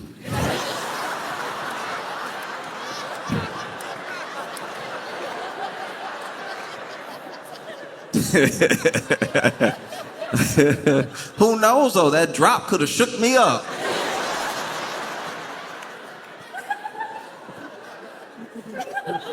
No, but I'm amazed. I think, man, I look around and I'm just blown away. There's something very special about being here, which is a reminder that obviously there's more of a commercial presence than there was probably 10 years ago, especially more than there was 30 years ago and everything. But really, when you get here, everything that is so beautiful about being here just requires nothing. It just requires you to be present. There's no, when you look around, there's no amount of money that makes this thing happen. This is just what we've already been given, and especially when you see it in people who appreciate it. It's a reminder that money can buy a comfortable life. It can't buy a good one. I look around. I look around and I try to watch as best as I can and try to be observant. So I know that there's problems and there's people who are struggling and everything, but everything that makes this place special, everything that makes the people special, everything that makes the experiences here unique are things that cannot be bought under any circumstance. You could pay for a nice room somewhere. You could pay for a private cabana. You could do all that stuff. But the actual sunset, the actual sunrise, the people that you meet if you go out and you talk to people, the sort of way of thinking, that entire lifestyle, it costs nothing. It only requires that you be here, that you be present for it, Every beautiful thing, every unconventional thing, it's there's nothing you can take away from it. No matter how much money you acquire, there's nothing that can prepare you for like the natural beauty, not just of a place, but of a people, and all the things that surprise you when you're really present somewhere, you know? Like the fact that the rooster's just gonna go whenever. It's like, that's insane. That's insane. Because I think people come here and they think that it works the way it works in other places. There are places you can go all over the U.S. There are places you can go all over the world where that place is as good to be in as the amount of money you have. You know, you can travel all around the world and I can show you a terrible time in a city. And I can show you a great time in the city based on what you can afford, right? And then you come here and it's already here. That blows my mind, you know? Like, that's why I think so many people come here and so many people come here with a sort of expectation because maybe they've already spent the money. Maybe they've already dropped crazy money to have a true, like, beautiful Hawaiian experience. They're gonna have their minds blown. They're gonna see so many beautiful sights and everything. And then they get here and they see how much of it was just already here. It's just in the people. It's just in the routes you take to get somewhere. It's just in noticing, you know? And then they leave. And that's why when they leave, they're like, oh, I could have done this oh no. What did I do? Nothing. I don't know about y'all, but I just paid my taxes and they got me. Oh, they got me good. Oh, they got me real good. I was wondering if they would get me. And then they were like, no, we didn't forget about you. We think you're special. We would never forget. And I know they charged me extra. They got me charged me extra because they know I won't survive jail. So they're like, he gonna pay it. Just write a number. He'll make it happen. It's been great traveling this week. I've been able to go to Milwaukee, Madison, now Minneapolis, and everything. When I was in Madison, there was something sort of curious that was happening. You know, I like being in Minneapolis because y'all smile an appropriate amount. You smile when something good is happening. You know what I mean? When I was in Madison, there were so many errant smiles. There were people just looking forward like, huh. I've never been in a city. I told them this too. I told them this to their face. I was like, y'all all walk like you walk into the light. Like, this is crazy. I try to be a jolly person, but this is insane.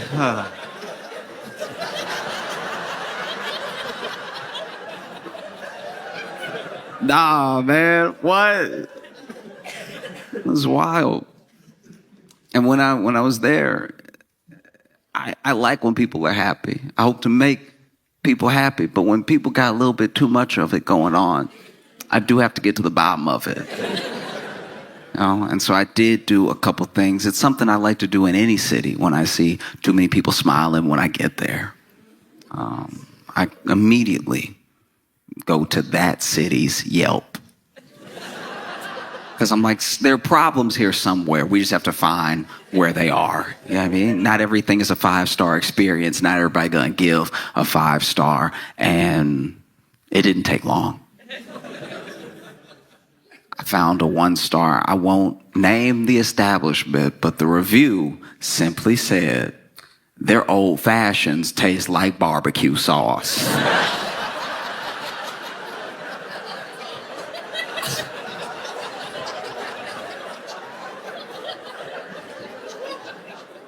Let's be clear about something. You have to have such a fundamental understanding of how old fashions and barbecue sauce taste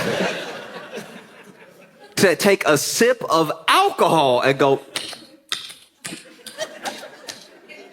nah, that's Sweet Baby Ray's. I know Sweet Baby Ray's. When I taste it, you're not slick just because you thinned it up a little bit.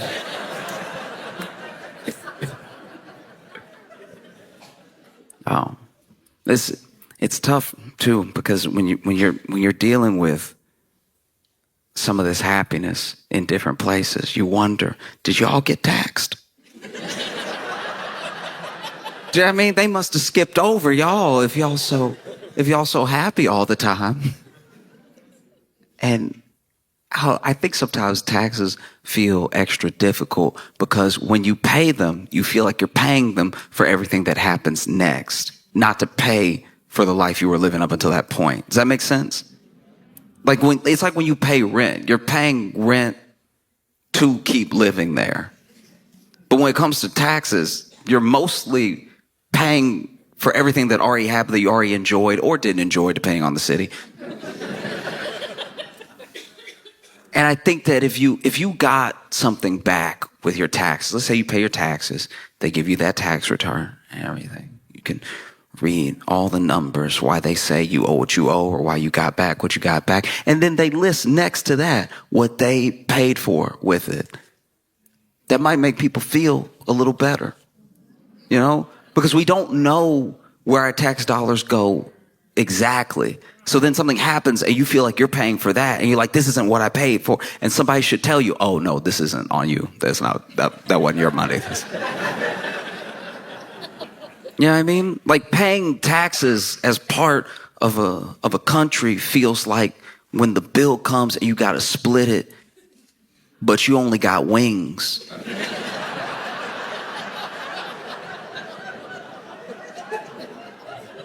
Like, hey, I got 6 wings. All right, there are 6 sets of bones in my basket.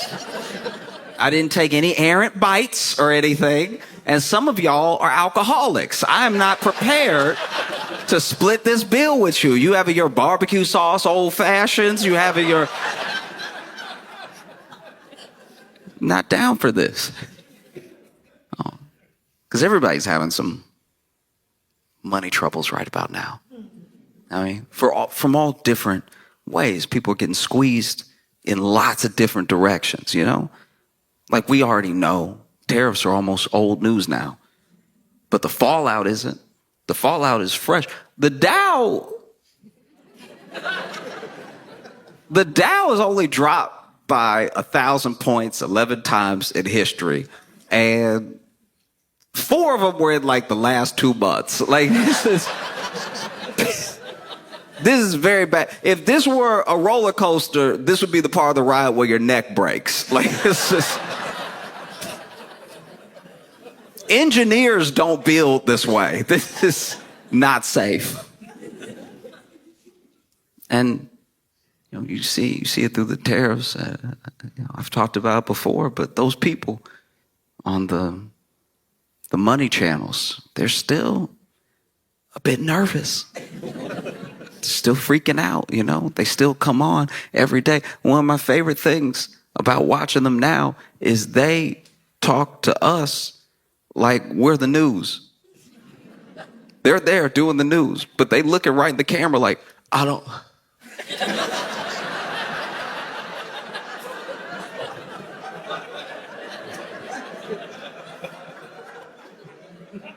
What y'all think?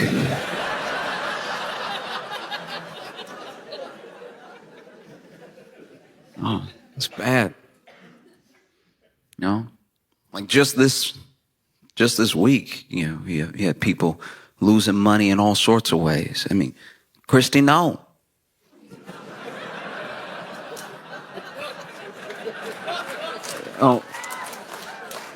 Christy Noah was at a restaurant, got her bag stolen, right? And I don't know.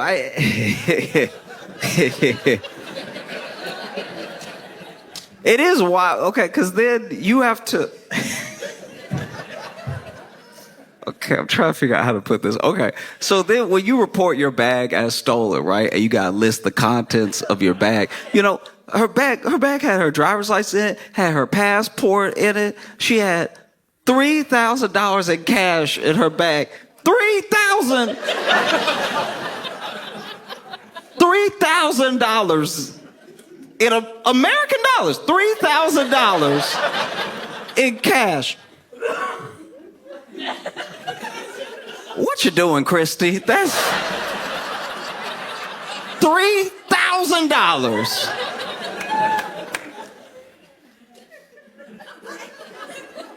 North American, South of Canada dollars. She had $3,000. That would make sense if this was like the 90s. You know, it's the 90s. You got it like that. You got 3,000 on you. You know, okay, you might see a food truck, want to treat the town.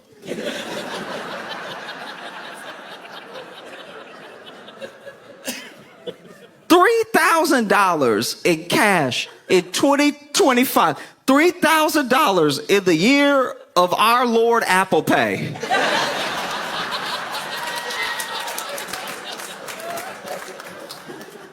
If I had been the cop that she reported to, that the business, and she told me, listen in the back, oh, my DHS badge, my passport, my driver's license, so much stuff was in there. I had a couple of Jolly Ranchers, and oh yeah, $3,000 in cash. I'd be like, oh,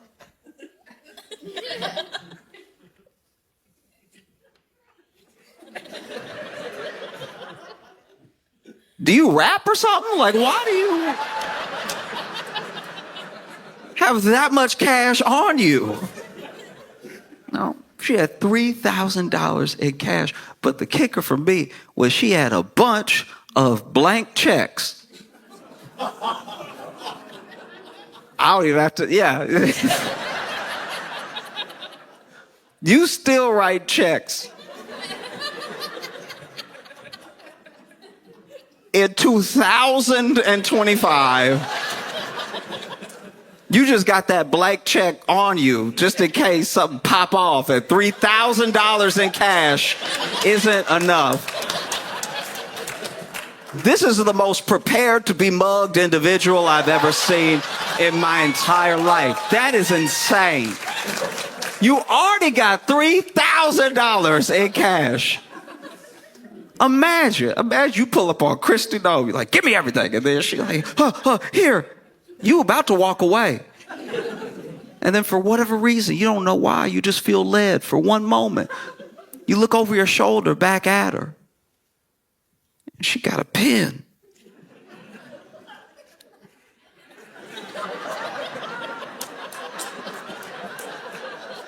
You said give you everything, you know.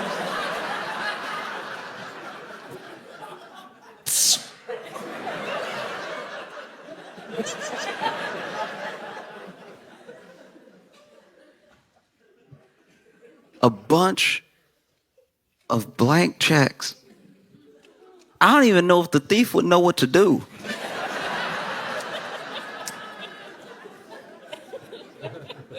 Like, there used to be whole departments dedicated to check fraud.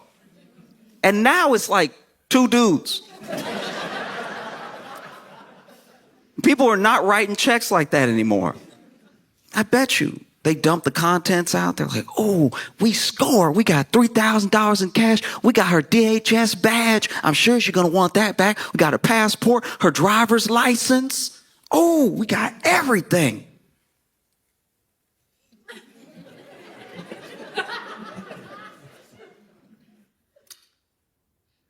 Why she got a bunch of little papers with her name on it? Some people so conceited.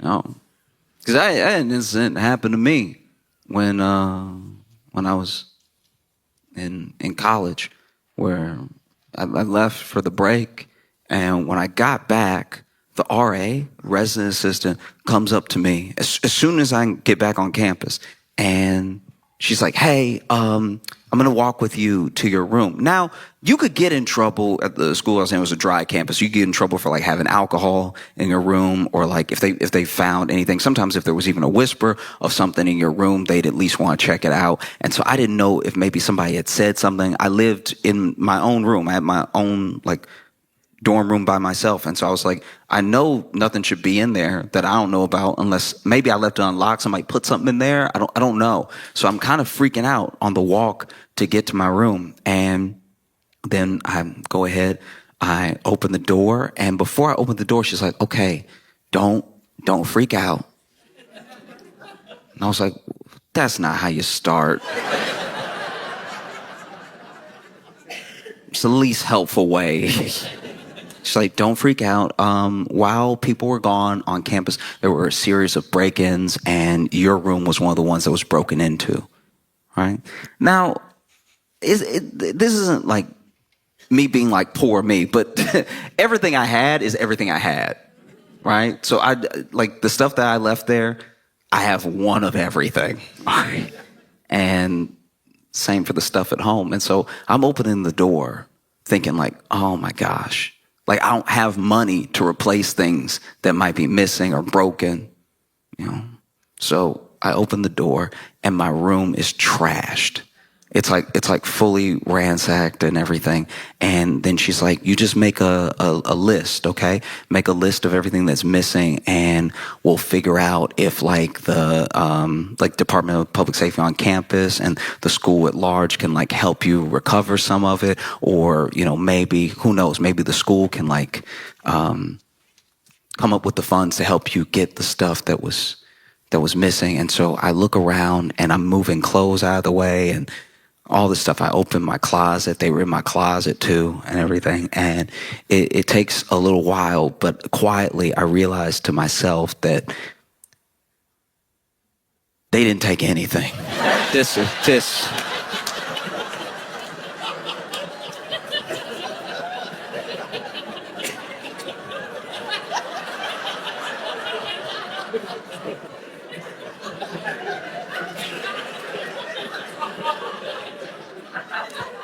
Do you know how embarrassing it is to get your place broken into?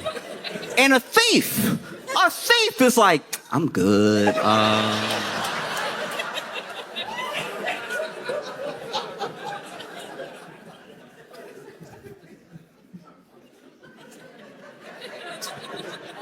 What do you do? What do you do? You know, I'm in my head, quietly walking around. You know, RA is still standing in the doorway and everything. I'm getting defensive in my head. I'm like, all right, I got a couple of good DVDs. All right, they not Fight Club fans. Like,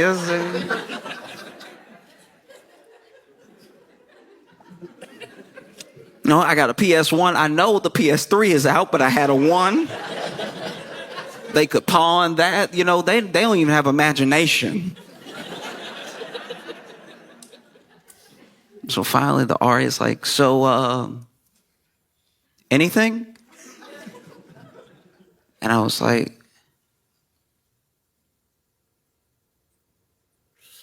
yeah, they took my Gucci watch. I had 2 Chanel bracelets. You gotta put the bracelets down. Please write the bracelets down, okay? And I had about $3,000 in cash. No.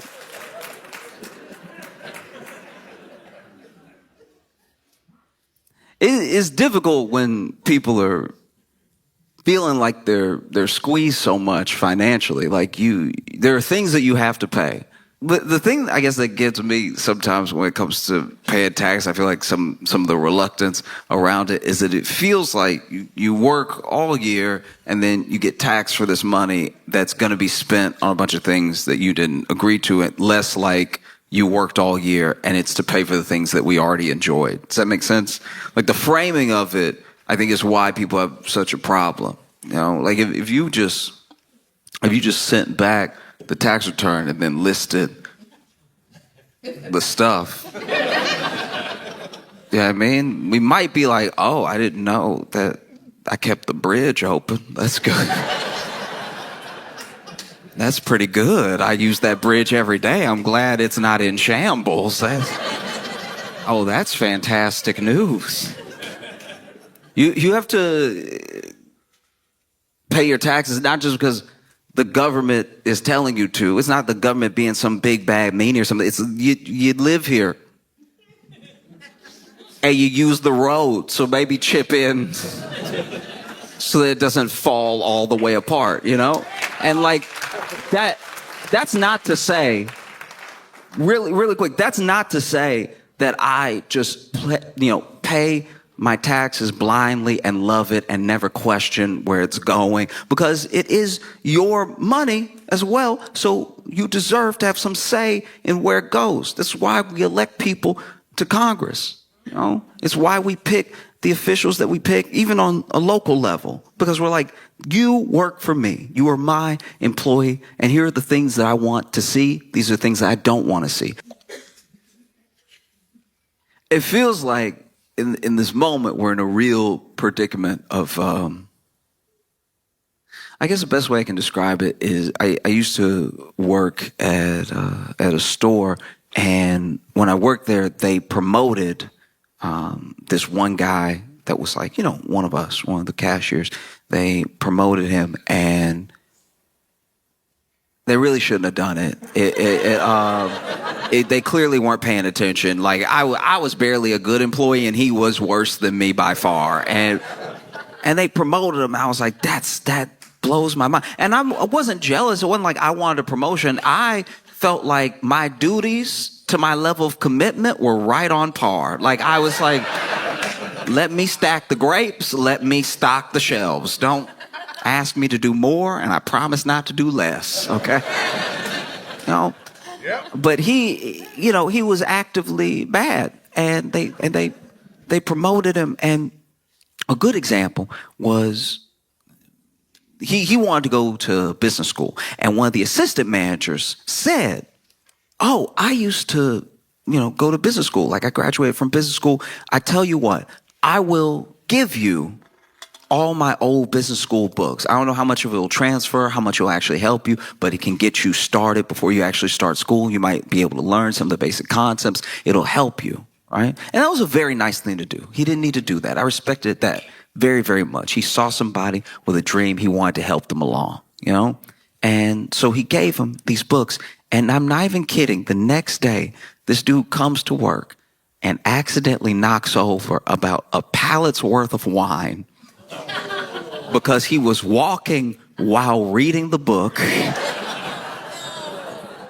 The book, I'm not even kidding, was called How to Understand Business. And this is who you promoted. We're in the business of selling groceries. We buy groceries from places. We hold them until people want to buy them from us, and then we sell them to them. We're in the business of buying and selling groceries. He will stand in direct conflict with our ability to buy and sell groceries. And you've promoted him. We're in a similar predicament now.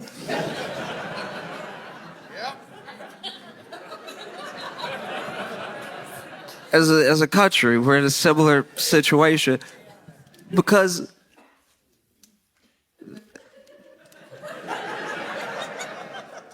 Pete Hegseth got in trouble again for the same thing from before. Basically, if you're not familiar, a bunch of people who are supposed to were using the app Signal to, talk about war plans. And, quick gist, they accidentally invited a journalist, and then the mission kicks off. They do the attack. The attack is successful, and everyone finds out, and they're like, that was dumb. Don't do that again. And everybody was like, we can't promise that. Like, that's not. Okay. Well, fast forward to rewind, we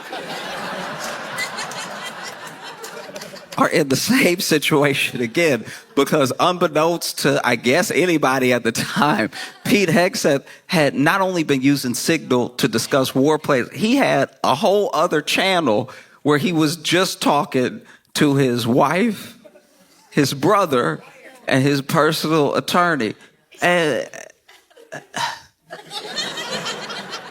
you couldn't, this is what genuinely bothers me. Like this is what actually upsets me about the whole thing. Some people are upset. They're like, I can't believe they were discussing such sensitive information that should have been, they can say it's not top secret. They can say it's not classified, but it's at least something that we should hold tight until the mission happens. And he's just discussing it plainly on this app that could be hacked. And it's like those things. Discussing it with people who shouldn't know isn't actually my problem. Maybe this is my own hot take, but I feel like that sort of thing happens all the time. I think anyone who's like married to someone in government, anyone who's married to someone high up in any business knows some things that they're not supposed to know. That's like human, actually. You don't think Michelle Obama? You don't think Michelle Obama was kept up at night knowing stuff she wasn't supposed to know? Do you hear me? You think Michelle Obama was in the White House like, Barack, what's wrong?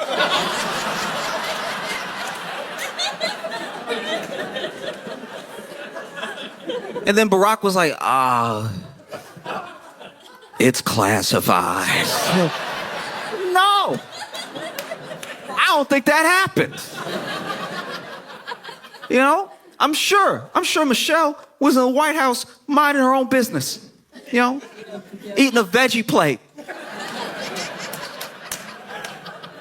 Barack halfway kicks open the door. I've had it up to here with them. Okay? They want to kill everybody.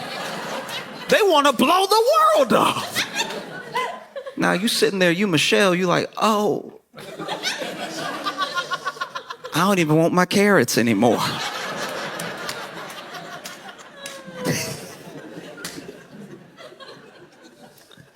Oh, no. The thing that bothers me is that Pete just couldn't be professional, and wait for an hour till he got home to tell her in person. Like, just do it the way people normally do it. Walk in the door, be like, you won't believe. Like, that's the way you do it. But when I pay my taxes, I do get upset when I see it blatantly being misused. Like when Pete Hegseth is supposedly building a $40,000 studio in the Pentagon to do his makeup before he goes on TV. I'm like, that, if even $1 of that is mine, I'm very upset. Like, I'm not saying I'm the whole 40, but like, that's so insane. Secretary in the makeup room. Should he be at war? Like,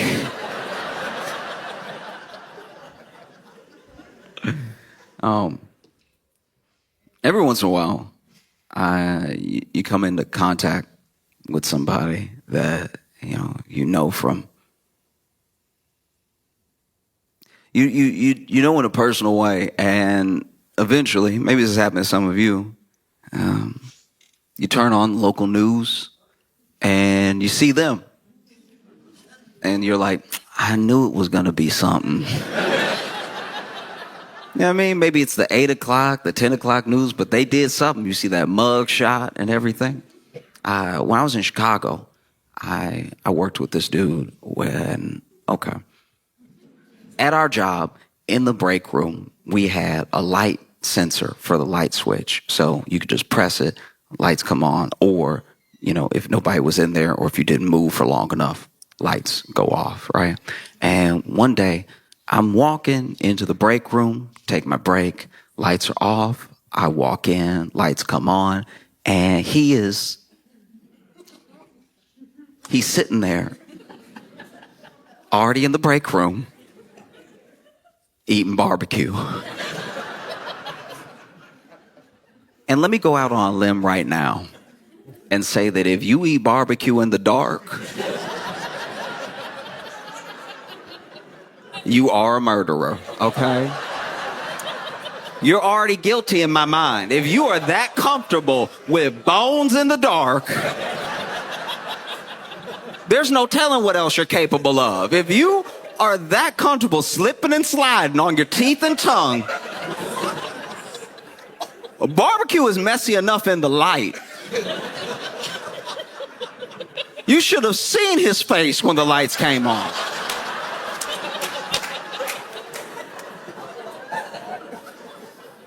It was insanity. And then I walk in and he not even, if it were me and that happened, because I try to put myself in his shoes. I try to be empathetic. I'm like, okay, let's say you eating barbecue in the break room on your break, right? Kind of a heavy meal for a 15-minute break, but to each their own, you know what I mean? You go be sleepy when you come back, but I want everybody to enjoy their life. So let's say you're eating barbecue in the break room and you are somehow doing it so still.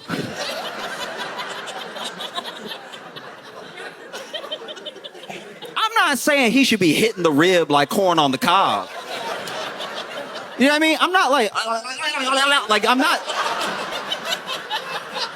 I'm not saying he should be digging into it with his face. Like,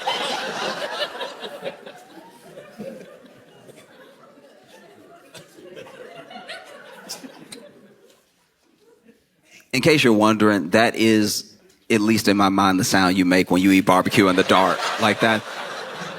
If you eat barbecue in the dark, you don't eat it like the rest of us. The rest of us chew like civilized people, but if you in the dark eating barbecue, you are wilding out. You're doing whole other sounds and effects that the rest of us don't do, you know?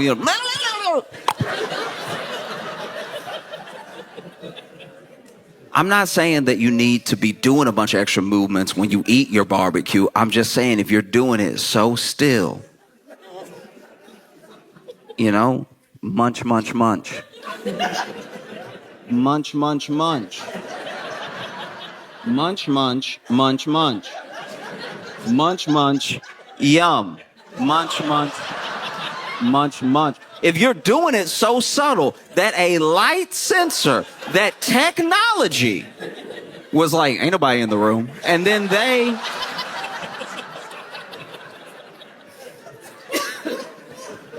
decide to shut the lights off on you, and you still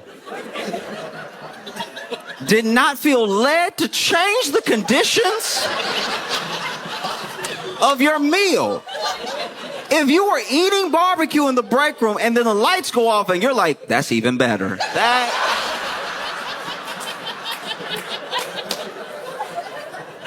That tells me you're not right in the head. Something is going on with your mind or your spirit. Something is evil in you.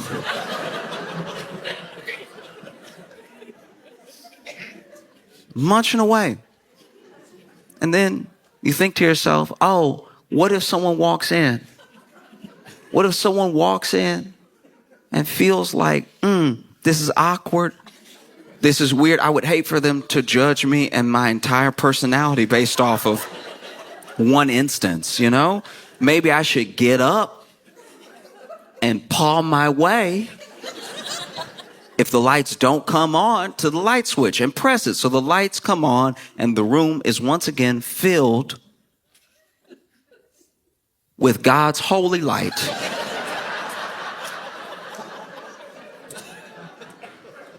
I even tried to extend that olive branch and be like, you know what? He probably didn't want to get barbecue sauce on the switch. You know what I mean? Maybe that's what it was. Maybe he thought if he was flinging his hands, he'd get barbecue sauce on the walls. That would look even scarier because now I walk in, the wall's red, you got a bone in your hand, you munching away. Really try to put myself in that headspace. Try to be fair to him. And after I got through thinking all those thoughts, I was like, no, the whole thing was weird. No, I was right. It's insane.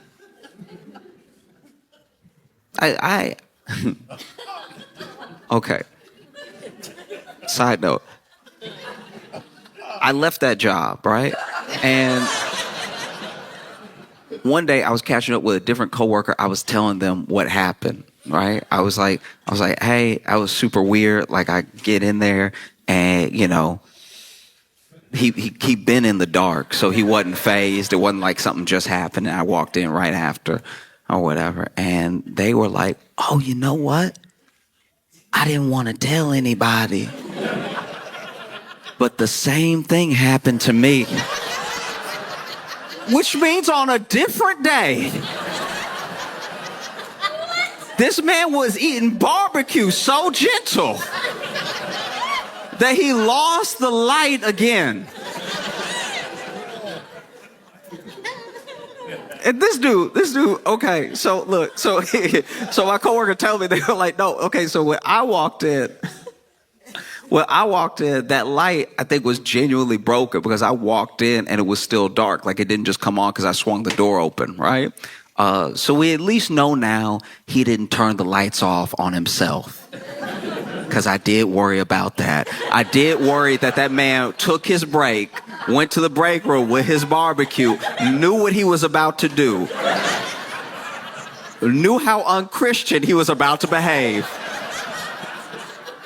set the barbecue down on the table and was like, nobody needs to know. But yeah, so apparently there was a problem with the light in the break room, and they were like, yeah, but when I walked in, he was eating the barbecue, and I'm pretty sure he was choking. Which would make you feel bad for him for a second, until you really put yourself in that situation. Because if you walk in to a dark room, you assume nobody's in there. And the sound of someone choking on barbecue in a dark room does sound like a demon. It does sound. If you walk in and start, no, do it real quick. Close your eyes. Close your eyes real quick. I want everybody to close your eyes. Close your eyes. Close your eyes. Close your eyes.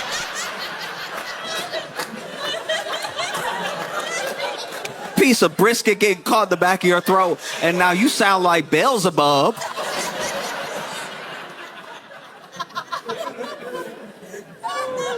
No. And so then when the light from the door spilled in, they saw him. And they couldn't really make him out. Because they were kind of blocking the light themselves, just standing in the doorway. And they said that they just saw him, like, eating in the corner. Which, why are you facing the wall? I forgot to mention that. That happened to me too. He was facing the wall. It's already dark. You don't need to worry about being seen. But he's facing the wall going...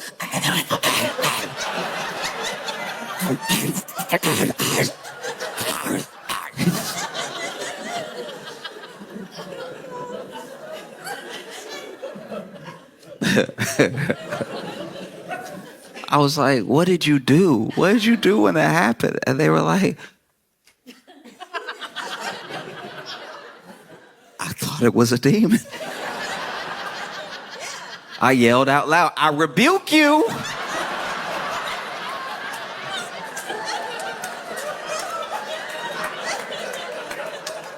And then I closed the door.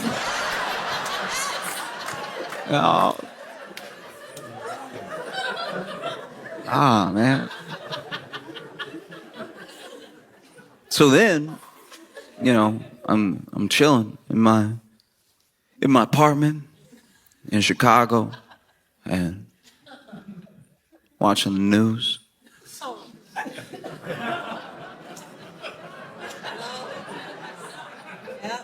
And I see a mugshot with a familiar face who had been arrested for trying to rob a barbecue restaurant.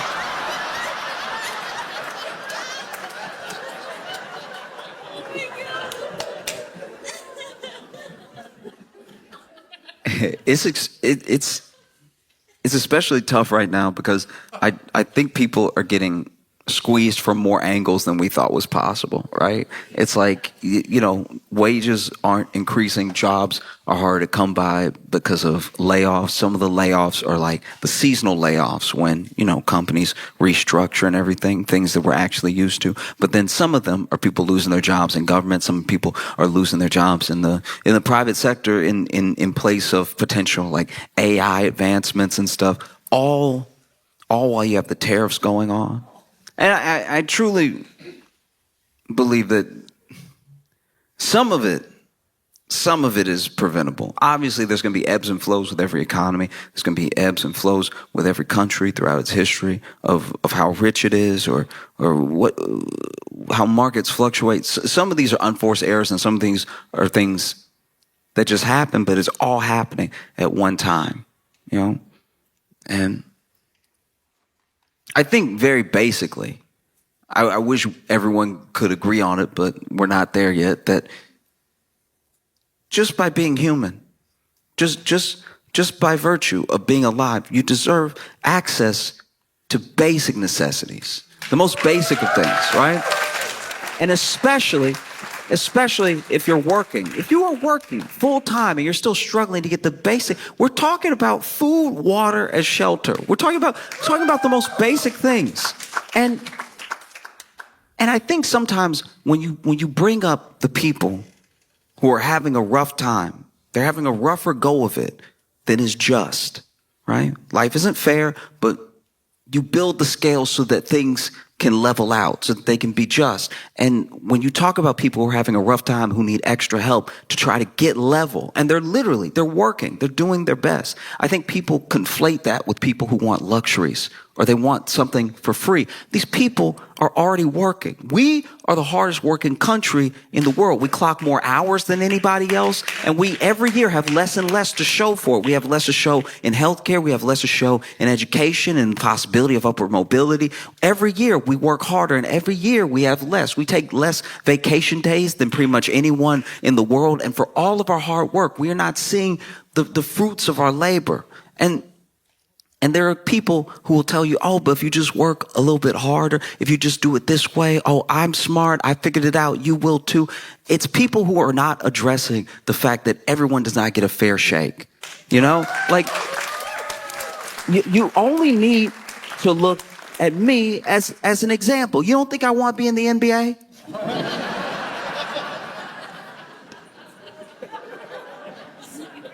I did everything that I was supposed to do. I ate my greens. All right, I shot the ball. I did the running. I did everything. But trust me, if I show up to an open tryout and shoot my shot for whatever team will have me, they will be calling security. All right. And finances work in a similar way. I'm not coming down on anybody who came up well, went to a good school, and then through that good school, you made a connection, which got you your job, which affords you your lifestyle. I'm not saying you don't work hard. I'm saying everyone doesn't have that same opportunity, And I think that at the very basis, right? At the very basis of food, water, and shelter, people get it in their head that even shelter means, a lavish house or something. Lavish. I'm not talking about lavish things. I'm talking about enough to get by. Everyone is fighting to get by. When you talk to people who don't have about what they want, they just want to be level. They're not asking for expensive, lavish things like outdoor furniture. Patio furniture is ridiculously expensive. It doesn't make sense. It doesn't make sense. It's literally outside. You don't even want it in your home. It's almost trash. I don't care how comfortable it is. You literally let it get rained on. You buy it from a store and then you bring it inside for a second just to take it out to the backyard and leave it there. And it's too expensive. It's crazy. In fact, when the outdoor furniture is inside, that's when you know it's bad. When I was living with some friends in college, Their lawn chairs were the chairs. And I was like, we in a bad situation. We're not doing well. You got the patio furniture for the TV. We about to die tomorrow.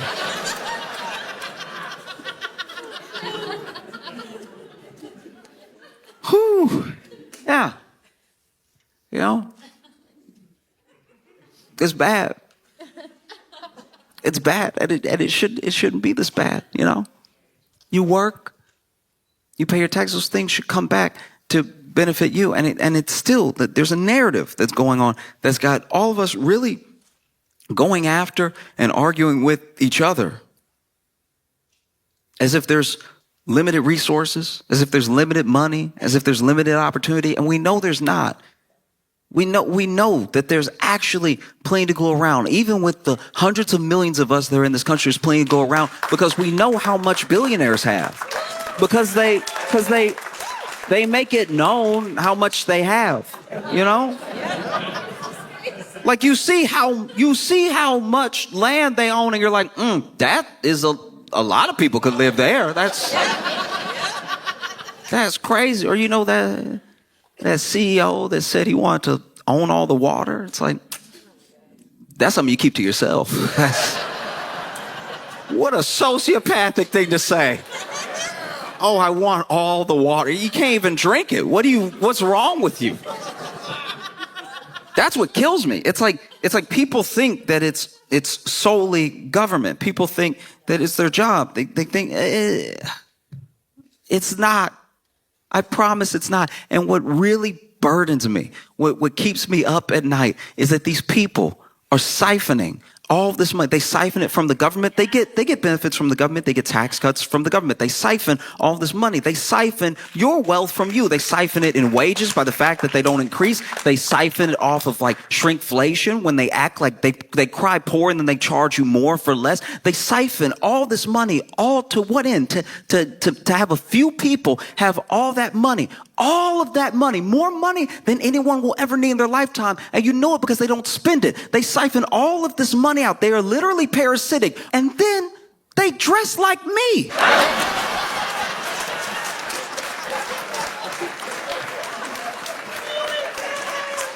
That's so crazy. You have all the money in the world and you look like me. What are you doing? That's so crazy. Oh, it doesn't have to be this way. And I know sometimes you can feel powerless, especially when the big thing is happening, when the big thing is just going, you know. But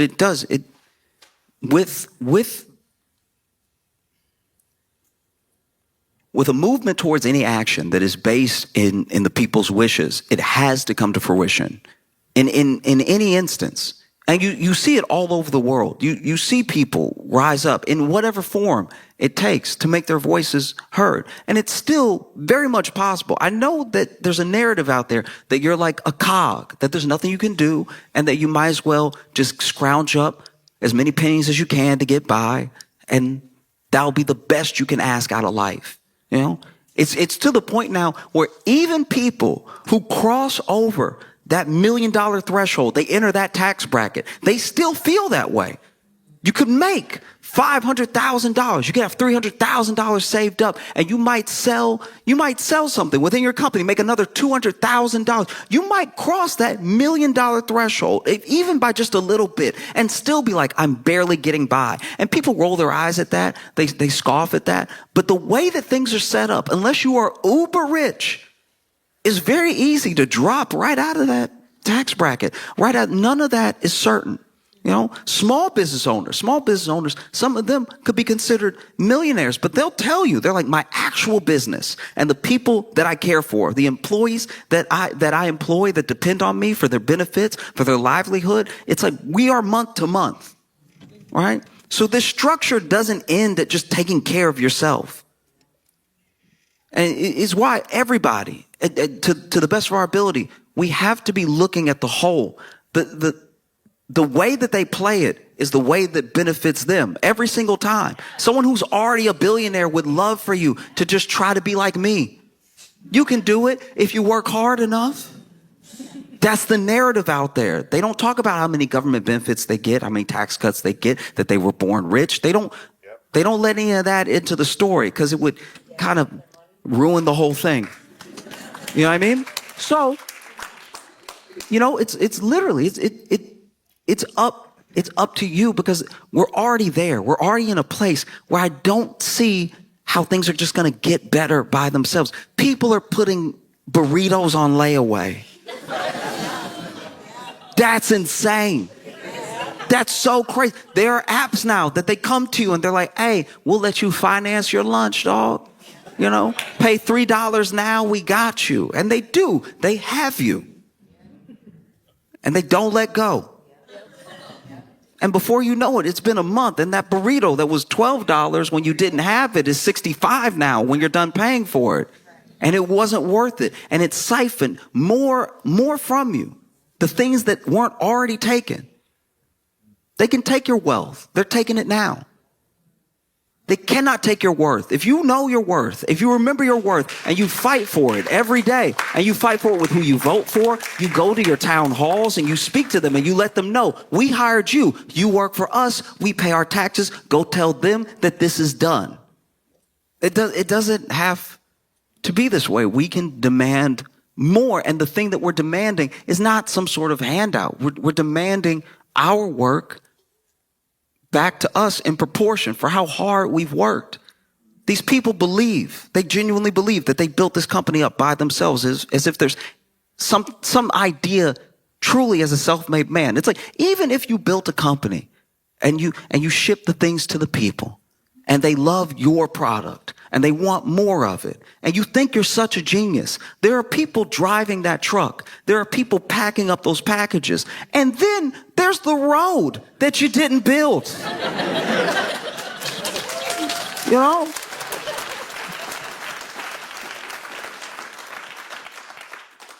In what world should it be like this? That's crazy.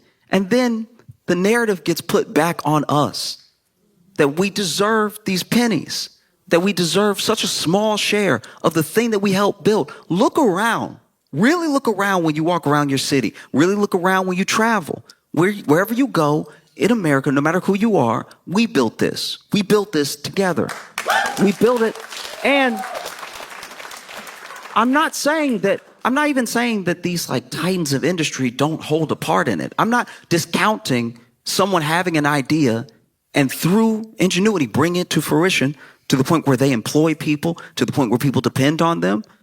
But there are responsibilities that come with that sort of thing. I wanted to start a candy company, and I was like, nah, I'm actually going to be a terrible boss. I'd be a terrible boss. I'd be in there in the candy factory eating all the chocolate, making myself sick. And then when people come to the factory to look at our chocolate, they'd be like, the boss is in the bathroom throwing up again because he's a child that can't stop himself. And that's why I didn't start a business, because I was like, there are other people that are better at it. It's tough. You shouldn't be put in a position where you got to put barbecue that you eat in the dark on layaway. Like that's